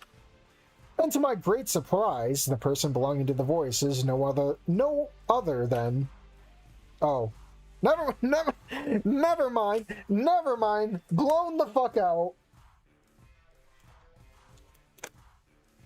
Oh, I'm taking a bathroom break. So much water. I will be back.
Bullying is wrong.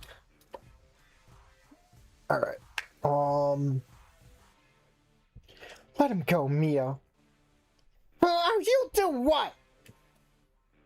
To emphasize her words, Mia grabs onto my jacket, which now I'm too distracted by Liz to avoid, and raises her other fist, preparing another punch.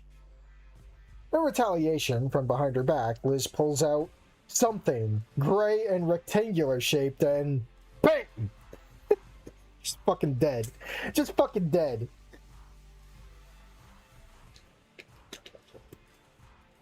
Bam, bam, bam. Dead. Oh, we got tape recorder. You rolled on me, garble. Stand still, you faggot. Oh, this is me. This is Mia.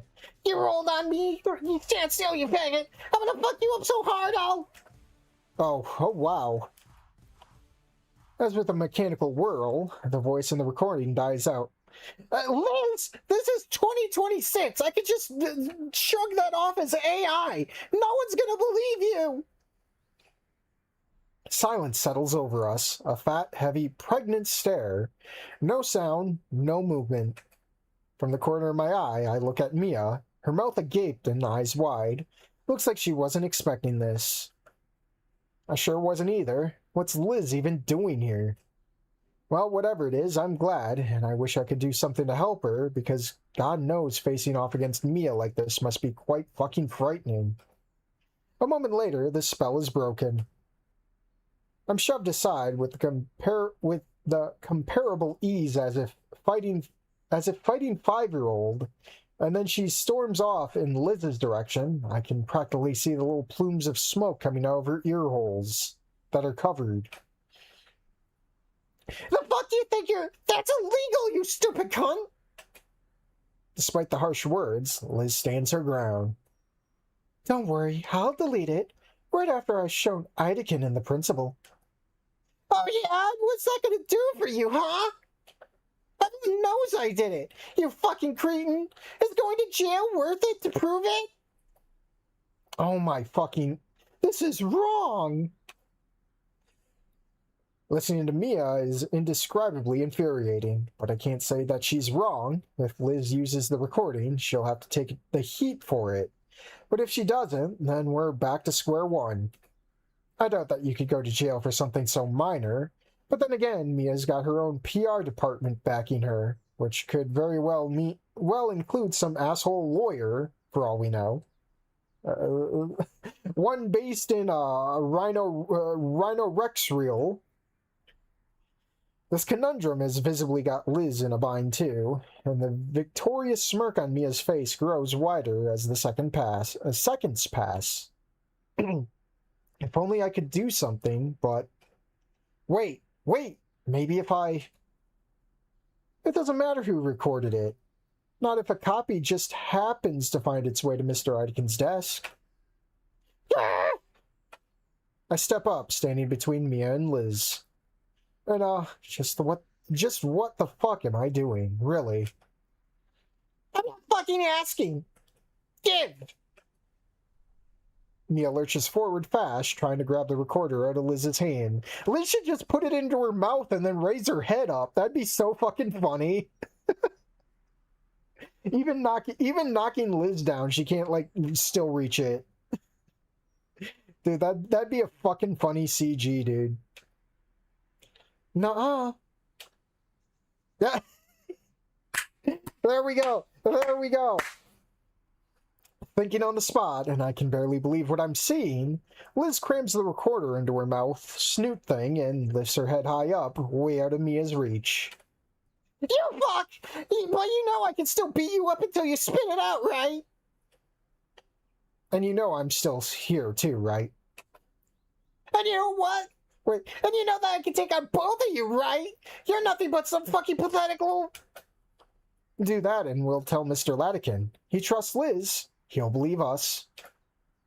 Mm-hmm. Finally, it looks like she's got nothing to say. Better strike the iron while it's hot. Is messing with us really that worth it for you? If you're so sure of yourself, then you could just leave. I mean, why risk it, right? The dirty, murderous death glare she gives me almost makes me want to back down, but if Liz can stand up to her, then so must I. For just another second, Mia stays like that, before her face opens up into a snarl, and she leaps at me and... Gah! Or at least that's why... But, wait. Or that's what I think at least, but all she does is walk past me. Though, of course, still making sure to shove her shoulder into my chest, and her spiked tail into my stomach, lacerating me, essentially seppukuing me. What an asshole. But at least it's over. She's gone. Rap G. I don't think I've ever been so close to getting hospitalized. Or disemboweled. Sai, can you believe that I wanted to be your friend once?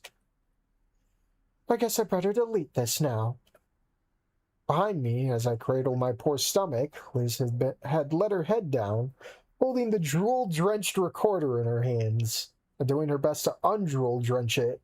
What she's saying, though, ignoring the part about wanting to be Mia's groupie, that's the worst possible fucking conclusion she could have arrived at.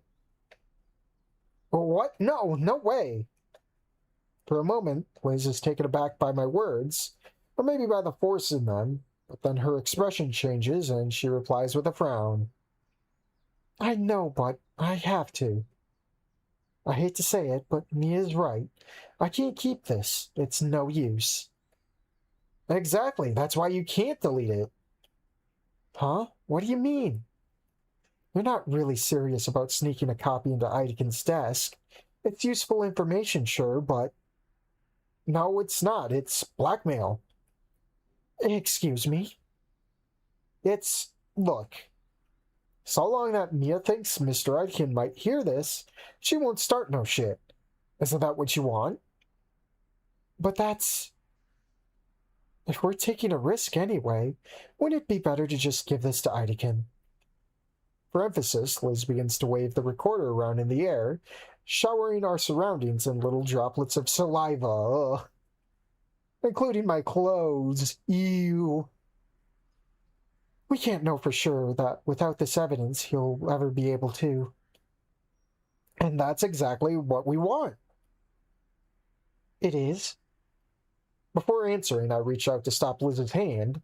God knows this scene is weird enough as is, without a rainfall of spittle. Ahem, so yeah, the longer this hangs over Mia's head, the better. We'll all graduate soon anyway, right? Wouldn't it be nice if she spent her last semester here, without breaking anyone's balls? Mia isn't in senior year, actually. She's a super senior. In fact, she's a super duper senior. I think this is her fifth year retaking senior year, Inko. Oh wait, really? Doesn't matter. We'll graduate. And maybe then the tape will find its way to Mr. Edikin. It's even better this way. No one's going to be able to tie the recording to you. Mia will. Oh yeah, and how's she going to prove it? At first, Liz opens her mouth to say something, only then to change her mind. In fact, she doesn't speak up for a good few seconds, and even then her voice is kind of distant that hits me pretty bad. I don't know if I should be amazed or disgusted right now. Well, crap, I didn't think she'd... Let's try to salvage the situation. Let's go with amazed. How'd you get here anyway? Like yesterday, Liz raises an eyebrow at my blatant change of topic, but also like yesterday, she lets it go without comment. The frown, however, never fully leaves her face. It makes me wonder what she could truly be thinking about my proposal to blackmail Mia. I mean, she's not saying no. I was tailing her. Nah. Tailing? Like, you mean like stalking her? No, but, well, yes. It was Ben's idea. Ah, so that's why the frown. Even though she saved my ass, looks like the reason why Liz is so uncomfortable with my idea is because she's uncomfortable with the existence of the recording altogether. Well, get Ben to stalk, then. Maybe I can make it easier on her. Well, of course it was. I mean, I wouldn't have expected you to come up with something shady like that. Whether my compliment did its job, I can't tell. On one hand, I'm still bad at reading dino faces, but also Liz's expression remains just as difficult as it was a moment ago. Well, it worked, right? So that's what matters. Ben had people from the student council trail Mia between classes just in case. I just happened to be the one to catch her in the act. Now, hold on. Is this what Ben said the other day? That he wanted to talk with Liz about further action? I wouldn't have thought he'd go to such lengths. I'm actually glad that it was me. Really? I didn't take you for the vengeful kind. It's not that. I wouldn't have wanted someone else to get hurt. No. Uh-huh, right. So, what now?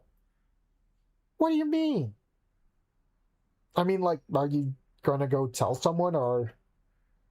Yeah, I have to tell at least Ben. First thing tomorrow. Huh? Not today? That's a little surprising, especially considering that Mr. Edikin made us promise to let him know if this exact scenario happened. But then again, I guess the promise was to tell him, and not to tell him right away. At least I think it was. Nah, I have stuff to do. Remember those supply runs I mentioned yesterday? Right, and let me guess. Yep, you won the singular honor of assisting me. Gee, I guess I better. Liz did save my ass just now, so I can't, like, turn her down. It would be excessively rude of me. But that doesn't mean I can't try and persuade her to be less efficient in her business and take a detour with me.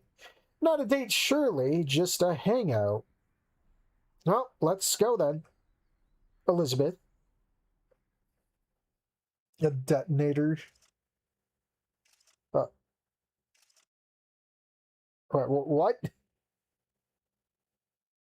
Why is he in those clothes? Back up. Hold on. I was reading chat when that went on. Cunt maxing. Wait, the game actually got interesting. Yeah, a little bit. The game went back to being shit. Yeah. Alright, so we got Liz, THINKO, and then whatever the fuck this is. See, I told you it'd be fun. Yeah, I never said it wasn't. And I look totally hot in this. Oh, we're going window close shopping, aren't we? Let me try blowing my nose real quick. I'll be back.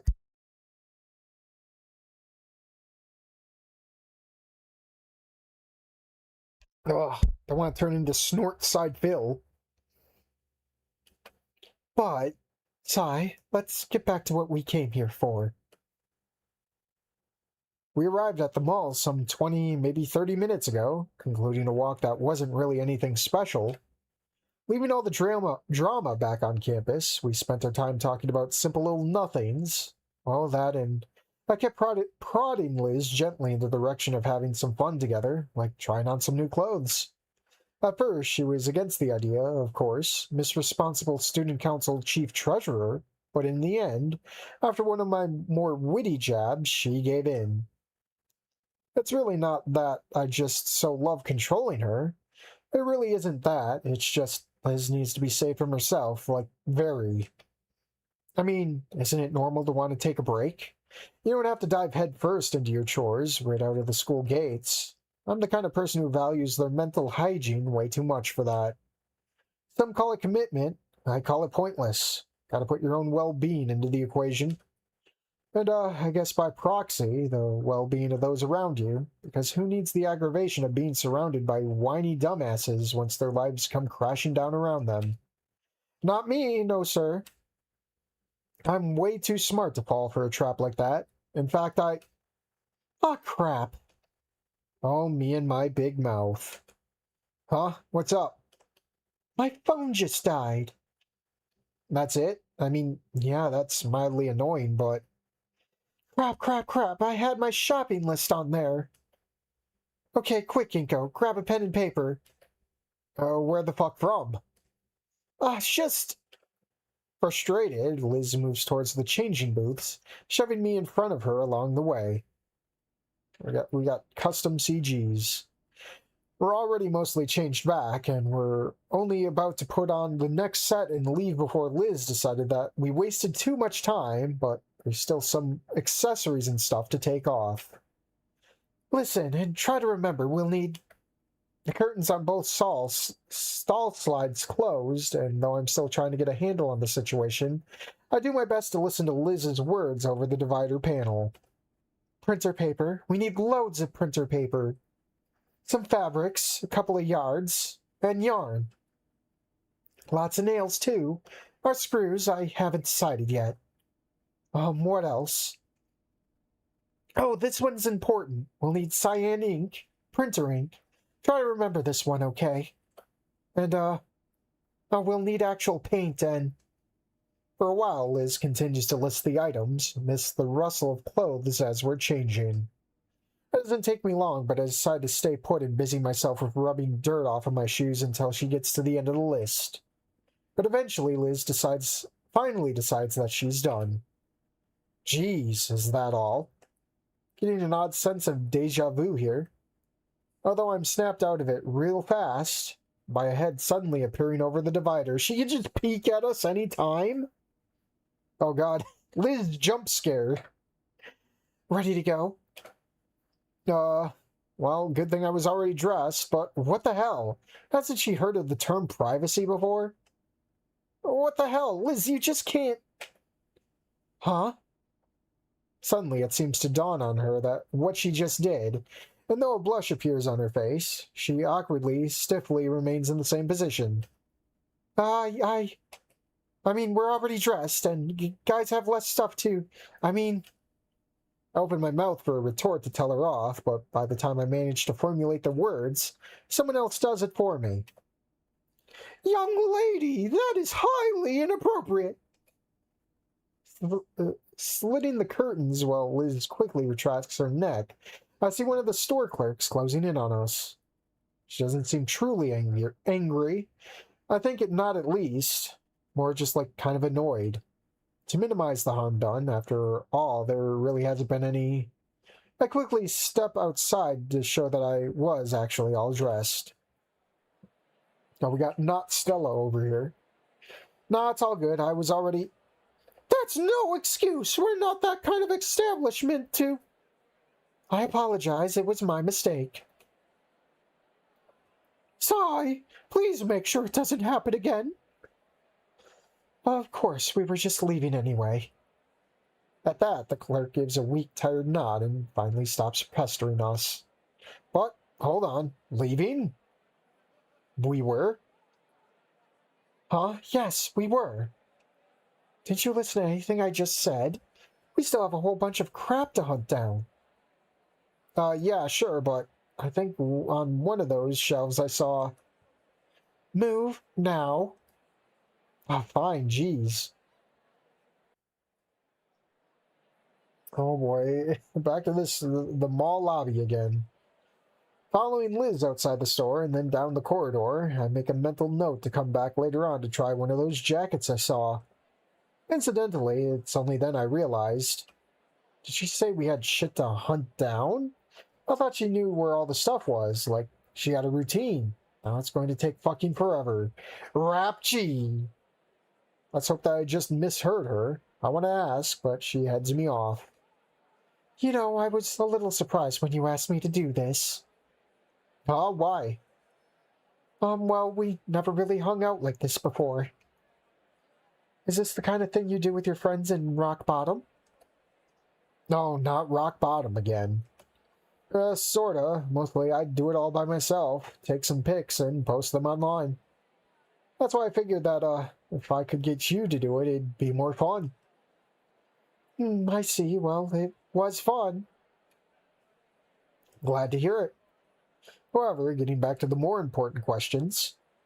But, hey, so, you do this whole supply thing often, right? Oh, for sure. Every 2 weeks, maybe. Why do you ask? Well, back there you said we had stuff to find, not stuff to get. Like, are we looking for sales, or... For some reason that I couldn't fathom, at the prospect of excess effort, a smile appears on Liz's face. A smile appears on Liz's face. Oh, huh. Usually I have my go-to places, sure, but this time we have to find materials for the festival stall we'll be manning. I can guess where we'll find some of the things we need, but not all of it. Isn't it exciting? Oh, no, it isn't. I don't suppose I could bail either. What excuse could I make up? I can't even say that I have copious amount of homework, because that whole dress-up detour was my idea. Okay, so where are we going? We're already here! Looking around, a little confused, I see that Liz's body is standing a few steps back, and it's only her head next to me. I didn't even notice that she stopped, and I guess she was waiting for me to realize it. With a frown, I walk back to her and glance up at the store's logo above. Ugh. A pottery cave? Yep, I'm sure we can get a bunch of the stuff we need in here. Sigh. We better. I'll probably go for one more half hour and then we'll wrap it up. And just like that, so commences maybe the most boring half hour of my life, consisting only of following behind Liz as she zigzags between the shelves and aisles, pushing along a cart that I was handed. Luckily, Lizzie doesn't stay put for long, seemingly knowing the layout of the store well already, and even though she wasn't sure where we could find most of the items on her list, she had at least had some ideas. Some very detailed ideas, actually, like how specific size nails she wanted needed to be asked for because they store them behind the counter. That's some very odd knowledge, but well, I'm not complaining. Her familiarity with the place at least means we can get out of here that much quicker. This must be one of those go-to places she mentioned. Eventually, though, once Liz is content with our haul, we walk up to the register, where a demure-looking trike girl with a buzz cut is already politely waving at us. She's probably no older than Misha. If her short stature... My nose is clogging up again, hold on.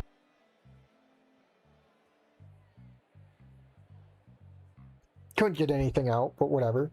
If her short stature and slim build are anything to go by. Hey girl, keeping it together? Cashier girl. Sigh, I'm trying. Thanks, Liz. Good, that's good to hear. As Liz, one by one, hands over the items from inside the cart, I stay mutely in the background. I already guessed that this wasn't the first time she came to the store, but the way they're talking is telling me that she's probably one of their usuals. Boss is still a cunt. You guessed it. She's breathing down our necks so hard about the stock take next week. I really wish you took the position instead. Took the position? Oh, we got the bass music again. I hear the bass. The barely, if I turn it up on my side, you can hear the bass. Well, I can hear the bass. And a text message. Come on. Oh, I don't care. Oh yeah, the rare Atlantic Nina emerges. So I guess that's what got horror going. Ripperoni. Oh. I can't wait till next year when we get more demos for Encore, Hold On to Me, and Devlog. Yeah, well, we still haven't gotten another demo for Hold On to Me yet. I assume there might be one this year, but I don't know.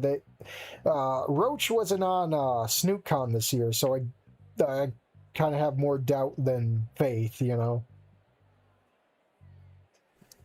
Took the position. Liz? Oh, now that makes much more sense. Well, damn, how does she even find time with a job with all the student council stuff she's got going on? That's crazy. I'm sorry, but you know I couldn't. Yeah, I know. Anyway, that'll be $25.99. All right, just a second. Hold on. Do I still have my employee's discount? The question makes the trike girl take a pause, but then her smile widens warmly. I'll see what I can do for you. On our way out, having bagged all of our items, and subsequently having Liz dump all of them onto me, I decide to go in for the obvious question. You work here? It is what, like a part-time thing? Yeah, in the summer. Gotta make a living, right? Sure, I guess. It's cool that they take on students. Oh, come on. Huh? A cashier gig is like one of the quintessential jobs students do. Have you never had a summer job before? I haven't, actually. Not that I would have needed one. My parents are loaded rich. So, how long have you been working at this place? Just that one time, or has it been like a couple of years? Nah, before I ran the register in a head shop. A head shop? The fuck is... Wait, isn't that like one of those stores where they sell bongs and weed and shit? I think I'm mistaking it for something else, because I must be, right? I could hardly imagine Liz working at a place like that. And just so we're clear on what they sell there? Yeah, it's probably what you're thinking. Bongs and joint paper and all the thingamajobbers you'd expect. Huh? But how'd I end up in a place like that? Yeah. Well, I needed a job real bad, and believe it or not, Idekin put in a good word for me. Oh, is this that smoke shop that THINKO went to? That sounds a lot like that shop. Oh my, she didn't just say that, did she? Mr. fucking Ladikin? Of all the things I wouldn't expect of all people, him smoking weed is quite behind on the list. Oh boy, God, there is so much Idekin slander, man. Idekin isn't even like a preferred character of mine, and I still feel offended for this guy. You're joking. No. But it's not, the thing is, the store manager is his brother, so yeah. A brother? What the? Actually, I'm not sure why I'm surprised. I know fuck all about the guy, so him having a brother shouldn't come as a shock. Still, my reaction's probably written across my face, because Liz continues to explain. I don't think I got the full picture, but it's like, the guy is kind of the black sheep of their family. I think the Ladikin wanted me to set him straight or something like that. Oh, well, that makes more sense, kind of. Okay, so Latican does not smoke the leaf here. Yo, what mod is this? This is Wanigamu. Roach has been active on the border. I've seen that. There was like this mock-up or whatever of, what was it, Nua Falling? Or that or Tiffany. I forget. But I saw that mock-up. My god. And did you? Oh, are you kidding? I was 17 and the dude was what, 25, 30? I did what I was told and took the money. Ah, oh, wow. With how proper Liz usually is, seeing those brief flashes of her more, pragmatic self shine through are very interesting. Pragmatic might not even be the word for it. Maybe I should say driven or industrious. Almost feels like I could just blink and get left behind. Either way, credit where it's due. In her position, I probably would have done the same. Yeah, I don't blame you. I guess I can see now why you took the pottery cave job instead. Yeah, something like that. I mean, every now and then I still go cover a night shift for the guy, even when he wants to go on a date or whatever. Liz shrugs her shoulders at this point, and I can't tell whether she's just trying to feign nonchalance, or if she's really okay with the situation. It's like a second allowance. Huh, that's nice. It's probably best to agree. Not like I have much to add to the topic, not either way. Plus, we're just about to enter another store full of office supplies. Stuff one would more likely expect a student council supply run to include. Even though as we walk past the artificial faux wind chime sounds of the theft detectors, there's still something on my mind that I want to ask Liz about. Something that Trike Girl said. Something related to Lizzie's, monetary situation. So back in the pottery cave, you could have been promoted to manager and you just turned it down? Why? Well, what do you think? They wanted to keep me through the school year. Sure, it would have been part-time, but I definitely couldn't have made it work. What do you mean? If they wanted to give you the position, doesn't that mean you're good enough? What? No, I mean, you know, chief treasurer and all that. No. Right, I guess that makes sense. I mean, I did think the same thing, driven as she might be. Liz is just still one person. For a few moments, there's a pause in the conversation as Lizzie busies herself inspecting a pack of magic markers, and I busy myself inspecting her inspect it. Must be a very interesting price label. Do you think I should have? Do you think I should have taken the position? Oh, shit, how do I even answer something like that? I know next to nothing about... Well, no, that's not quite true. I know that running the student council is important to Liz, but I also know that she needs the money to keep that apartment. With more money, maybe she could even afford the rent alone and wouldn't have to put up with Misha's messes. But then looking at the meek glances she's giving me, I'm relatively sure she's looking for reassurance more than my actual opinion. Or, maybe not. After all, it's Liz I'm talking to here. Little Miss Responsible, Student Council Chief Treasurer Liz, and knowing her, I think she'd appreciate it more if I was honest. Well, maybe. Maybe? Yeah, I mean, it looks good on her resume, right? And you could have used the money. You could have made a deal with Ben, or maybe gotten an assistant or something. Or, like, you could have stepped down and let someone else be treasurer, maybe just for a while. What I'm saying is, maybe you should have cared more about what's good for you. Liz nods at me, and acknowledging my words, but without responding otherwise. Instead, she keeps her attention on the shelves, mechanically picking up and placing back down random items. Some rubber erasers, pencils, pens with overly cutesy animal caps, and I got a text. Never mind. Cutesy animal caps clearly marketed at girls way younger than her. Printer ink cartridges, wrapping paper. I follow her along the aisles, every now and again taking a curiosity glance at whatever she's currently holding. Only then to remember, wait, ink cartridges? Quickly, I turn back around, yelling at some of her unintelligible versions of "Hold on." The electronics section isn't that far back. We passed it maybe all of 30 seconds ago, so... You said you needed one of these. I take one of the colored ink cartridges from the shelf in front of me, labeled after some bluish hue. What is with all this crap, man? Oh, never mind. Come on. Please, I'm streaming.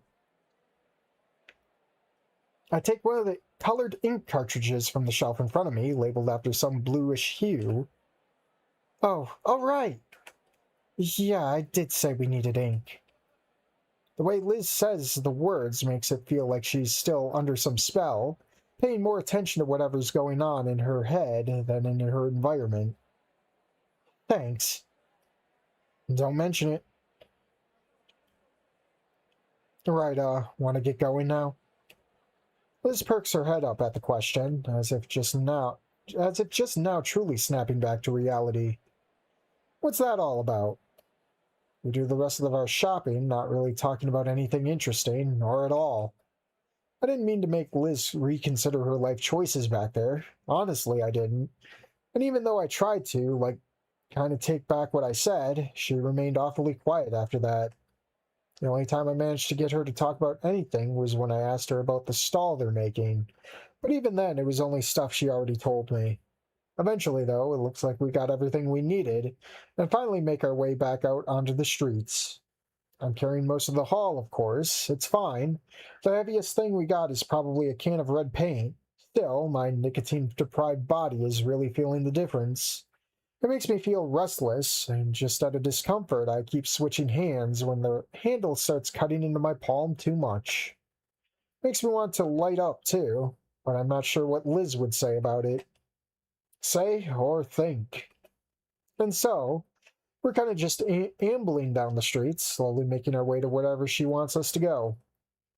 At first, it's the streets by and past the construction site that I now recognize as one of the landmarks near St. Hammond's, but then we take a sharp left turn, away from the hill leading up the campus. My guess is we're going over to Liz's place again, except on a route I don't know. That is, at least until we come up to a park, in and out of which people are coming and going, carrying cans of paint, fabrics, plywood, and various other oddly stall-building material-looking items. More drawn dinos. I've got 15 minutes left-ish. Oof. We push our way past the bodies, weaving in between the trees and bushes surrounding the path until the festival area slowly comes into view. It's pretty much a whole lot of nothing, at least in its current state. Naked frames of pavilions here and there, providing shelters for stacks of supplies not yet assembled. Pegs in the ground connected by cord, marking where the stalls will probably go. Signs and sheets made out of plywood thrown about, some with paint and letters on them, some without. Even a generator is sputtering nearby, occasionally interrupting the otherwise natural ambience with its mechanical noise. There's clearly going to be a lot of stuff here when it's all set up, only we're not quite there yet. Makes me wonder, though, just how large this thing's going to be. I remember vividly the 1 year Carnies brought a Ferris wheel to Brock Bottom. The lines were so long you had to camp out in the morning before the sun was even up if you wanted to get a ride by noon. Other years, we had to be thankful for a mini roller coaster and some other barely functional basic-ass attractions, unless your idea of fun was to share a carousel ride with shrieking 6-year-olds. I never would have dreamed of a stall that had anything even remotely related to artistry if they didn't have some scam win a prize game for naive losers. It was all cotton candy, corn dogs, and funnel cake. No, wait. No, let me correct myself there. Because there were stalls selling arts and crafts. Yeah, healing crystals for gullible soccer moms. That's about the class rock bottom fairs usually had. And the big stage looming over it all, draped up in the most ugly seasonal colors you could imagine, blasting royalty-free country music. The memory alone makes me shudder. And right, that's all very well and good, but why exactly are we here? He asked himself, holding a can of paint and 3 boxes of nails. I guess it's less that I don't know what Liz will no doubt want me to do, and more that I want to refuse that reality. Maybe if I feign ignorance, I can get out of it. I don't see much of a chance, but then again, it's still my best shot to avoid getting stuck in here all afternoon DIYing boxes of plywood into slightly more structurally sound boxes of plywood. Hold on.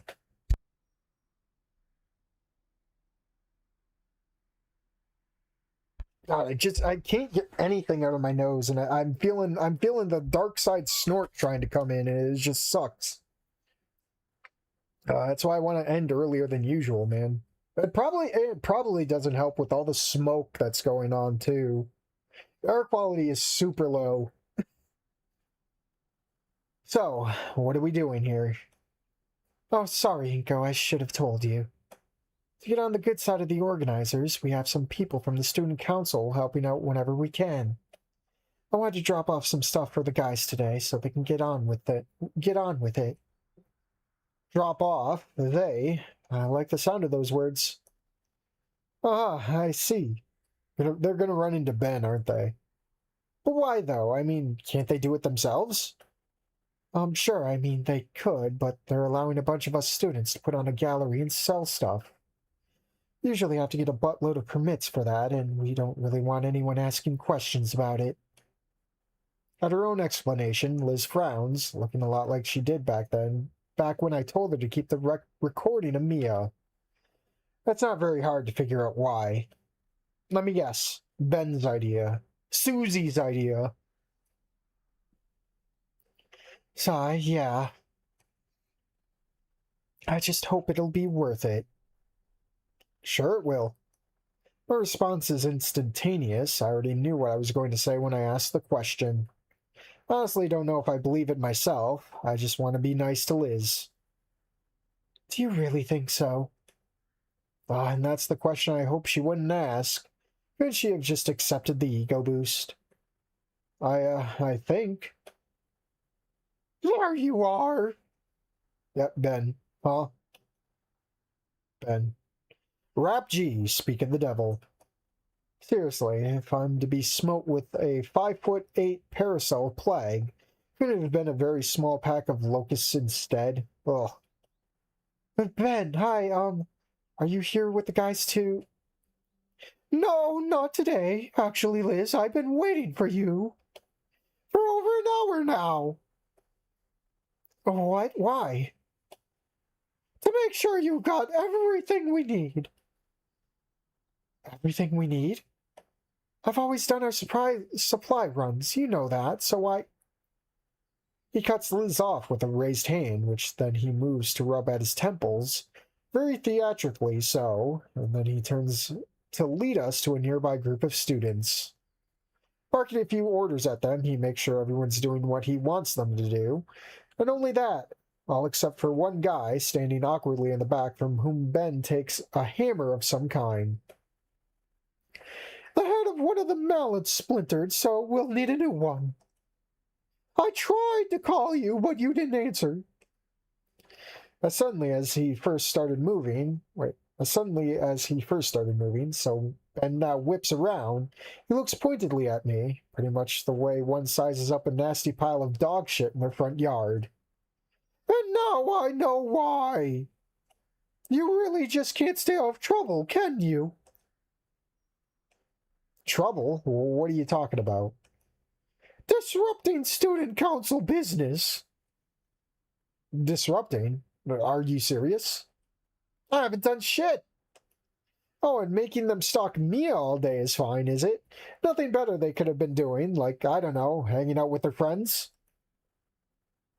On we go back. Ben sticks his chin up at my accusation, eyes narrowing. You could be a little bit more thankful, you know. Saying that you haven't gotten another bruise, I'd say it worked.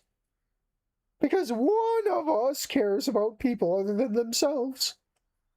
Would it really have been that hard not to distract Liz while she does her job? But Ben, he didn't. Oh, please! I happen to be a very good judge of character, and the situation speaks for itself.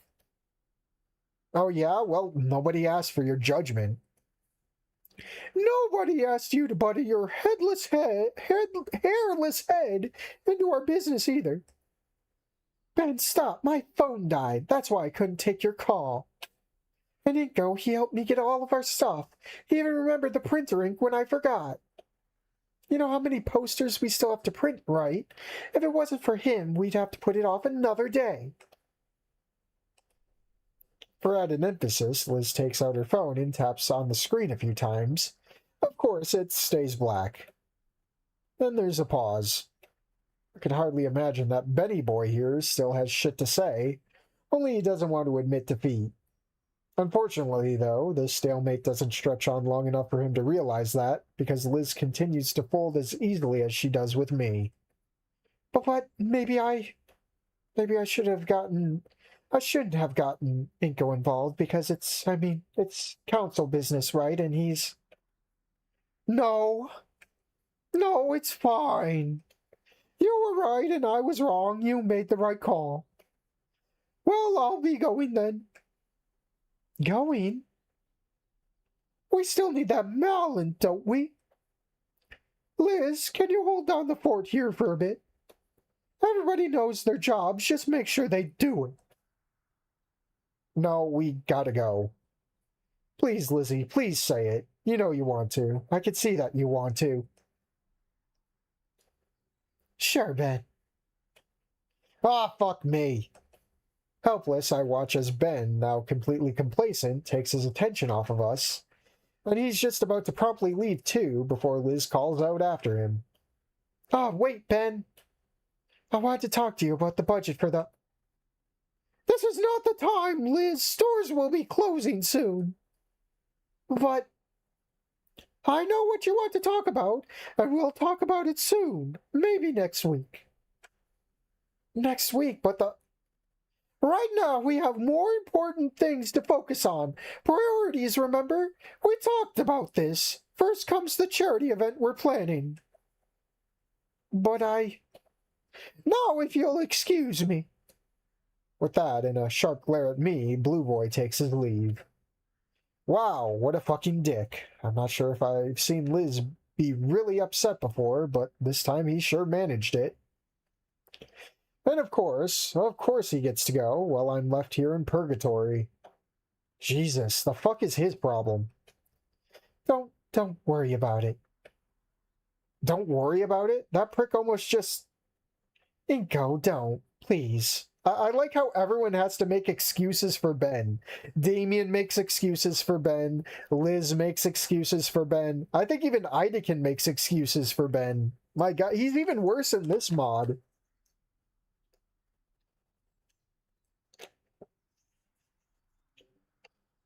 This Ben needs an ass whooping, yeah? THINKO, please, don't. I know how this might seem to you, and I'm sure Ben has his reasons. He's probably just stressed out. You're not serious, are you? You think this is okay? No, of course not, but I'm sure he has no vendetta against you or anything. Yeah, right. Sure doesn't look exactly like that. That's why out of all the things to say, you're denying it specifically. In frustration, I bring a hand to my face, rubbing against my eyes and to the bridge of my nose. That's until I realize how much I look like Ben doing that, and I quickly stop. Sigh. Whatever. Fine. Naturally, Liz doesn't seem to be convinced by my half-ass agreement. Still, she doesn't push it. Very briefly, she opens her mouth to say something, but I just shake my head at her and motion towards the group behind us who totally haven't been listening in on our conversation. Which is just fucking great. Luckily, in mere minutes, it appears that Liz is much more sociable than Ben, and that her peers actually take more kindly to her. Because soon after the blue ball busters disappears down the trail, a dino guy singles out of the crowd, telling Liz that he can keep everyone busy until Ben gets back. Apparently, they've been in a stall building spree all afternoon already. At first, Liz insists that we should stay, or that she should stay anyway. If it wasn't for another dude telling her that it's fine, I probably would have just left at this point. But instead, Liz thanks the duo and all the other people still busy with the work, and then we pack up shop. We leave behind most of the stuff we bought, the fabrics, the paint, but not all of it, not the stuff like the blocks of printer paper and that damn cyan ink. That's already 2:30. Oh. Do I really want to continue this portion, or do I just want to cut it off here and we'll come back? Well, I don't want to come back tomorrow. It'd have to be Saturday. My God. Where are we? Save. Save twice. Save over that one. Okay, cool. Sure. Menu. Finish this crap. This smoke's got me, man. Like my mouth, face, insides. I don't know, that air is like seeping in somehow. It's affecting me more than usual. I know I usually go for like the 3 hours, but man. We can come back. Well, here's the thing. If the route ends early, we got like other things we can do within that mod. Like we can stick up for Ben. That was one of them. Or there's probably other stuff. I don't. Well, I don't want to fucking try and work the Mia route again. Unless I could do that off screen, I can get the Mia route going and. We could do the other decisions we didn't do last time. I don't know. There's stuff we can do. I'm going to go take it easy for the rest of the day. I guess tomorrow will be Bug Fables, and then Saturday will be more Wanigamu. I didn't expect it to take this long, but here we are. True, but this mod is painful. It is, but people. Well, how many people are here? I know I just hit the thing. No people are leaving. It's great. But I'm flubbing up this. How many people are here? 11. Yeah, the people come to this, man. I know it's painful, but it still brings people in. It brings people in. People love a good shit show. Oh. I'm gonna head off. I will see you guys tomorrow, hopefully. Hopefully I can find the... well, it's Bug Fables. Of course I'll be able to find the energy for that easily. I'm not sure about Wanigamu, but we'll play it by ear.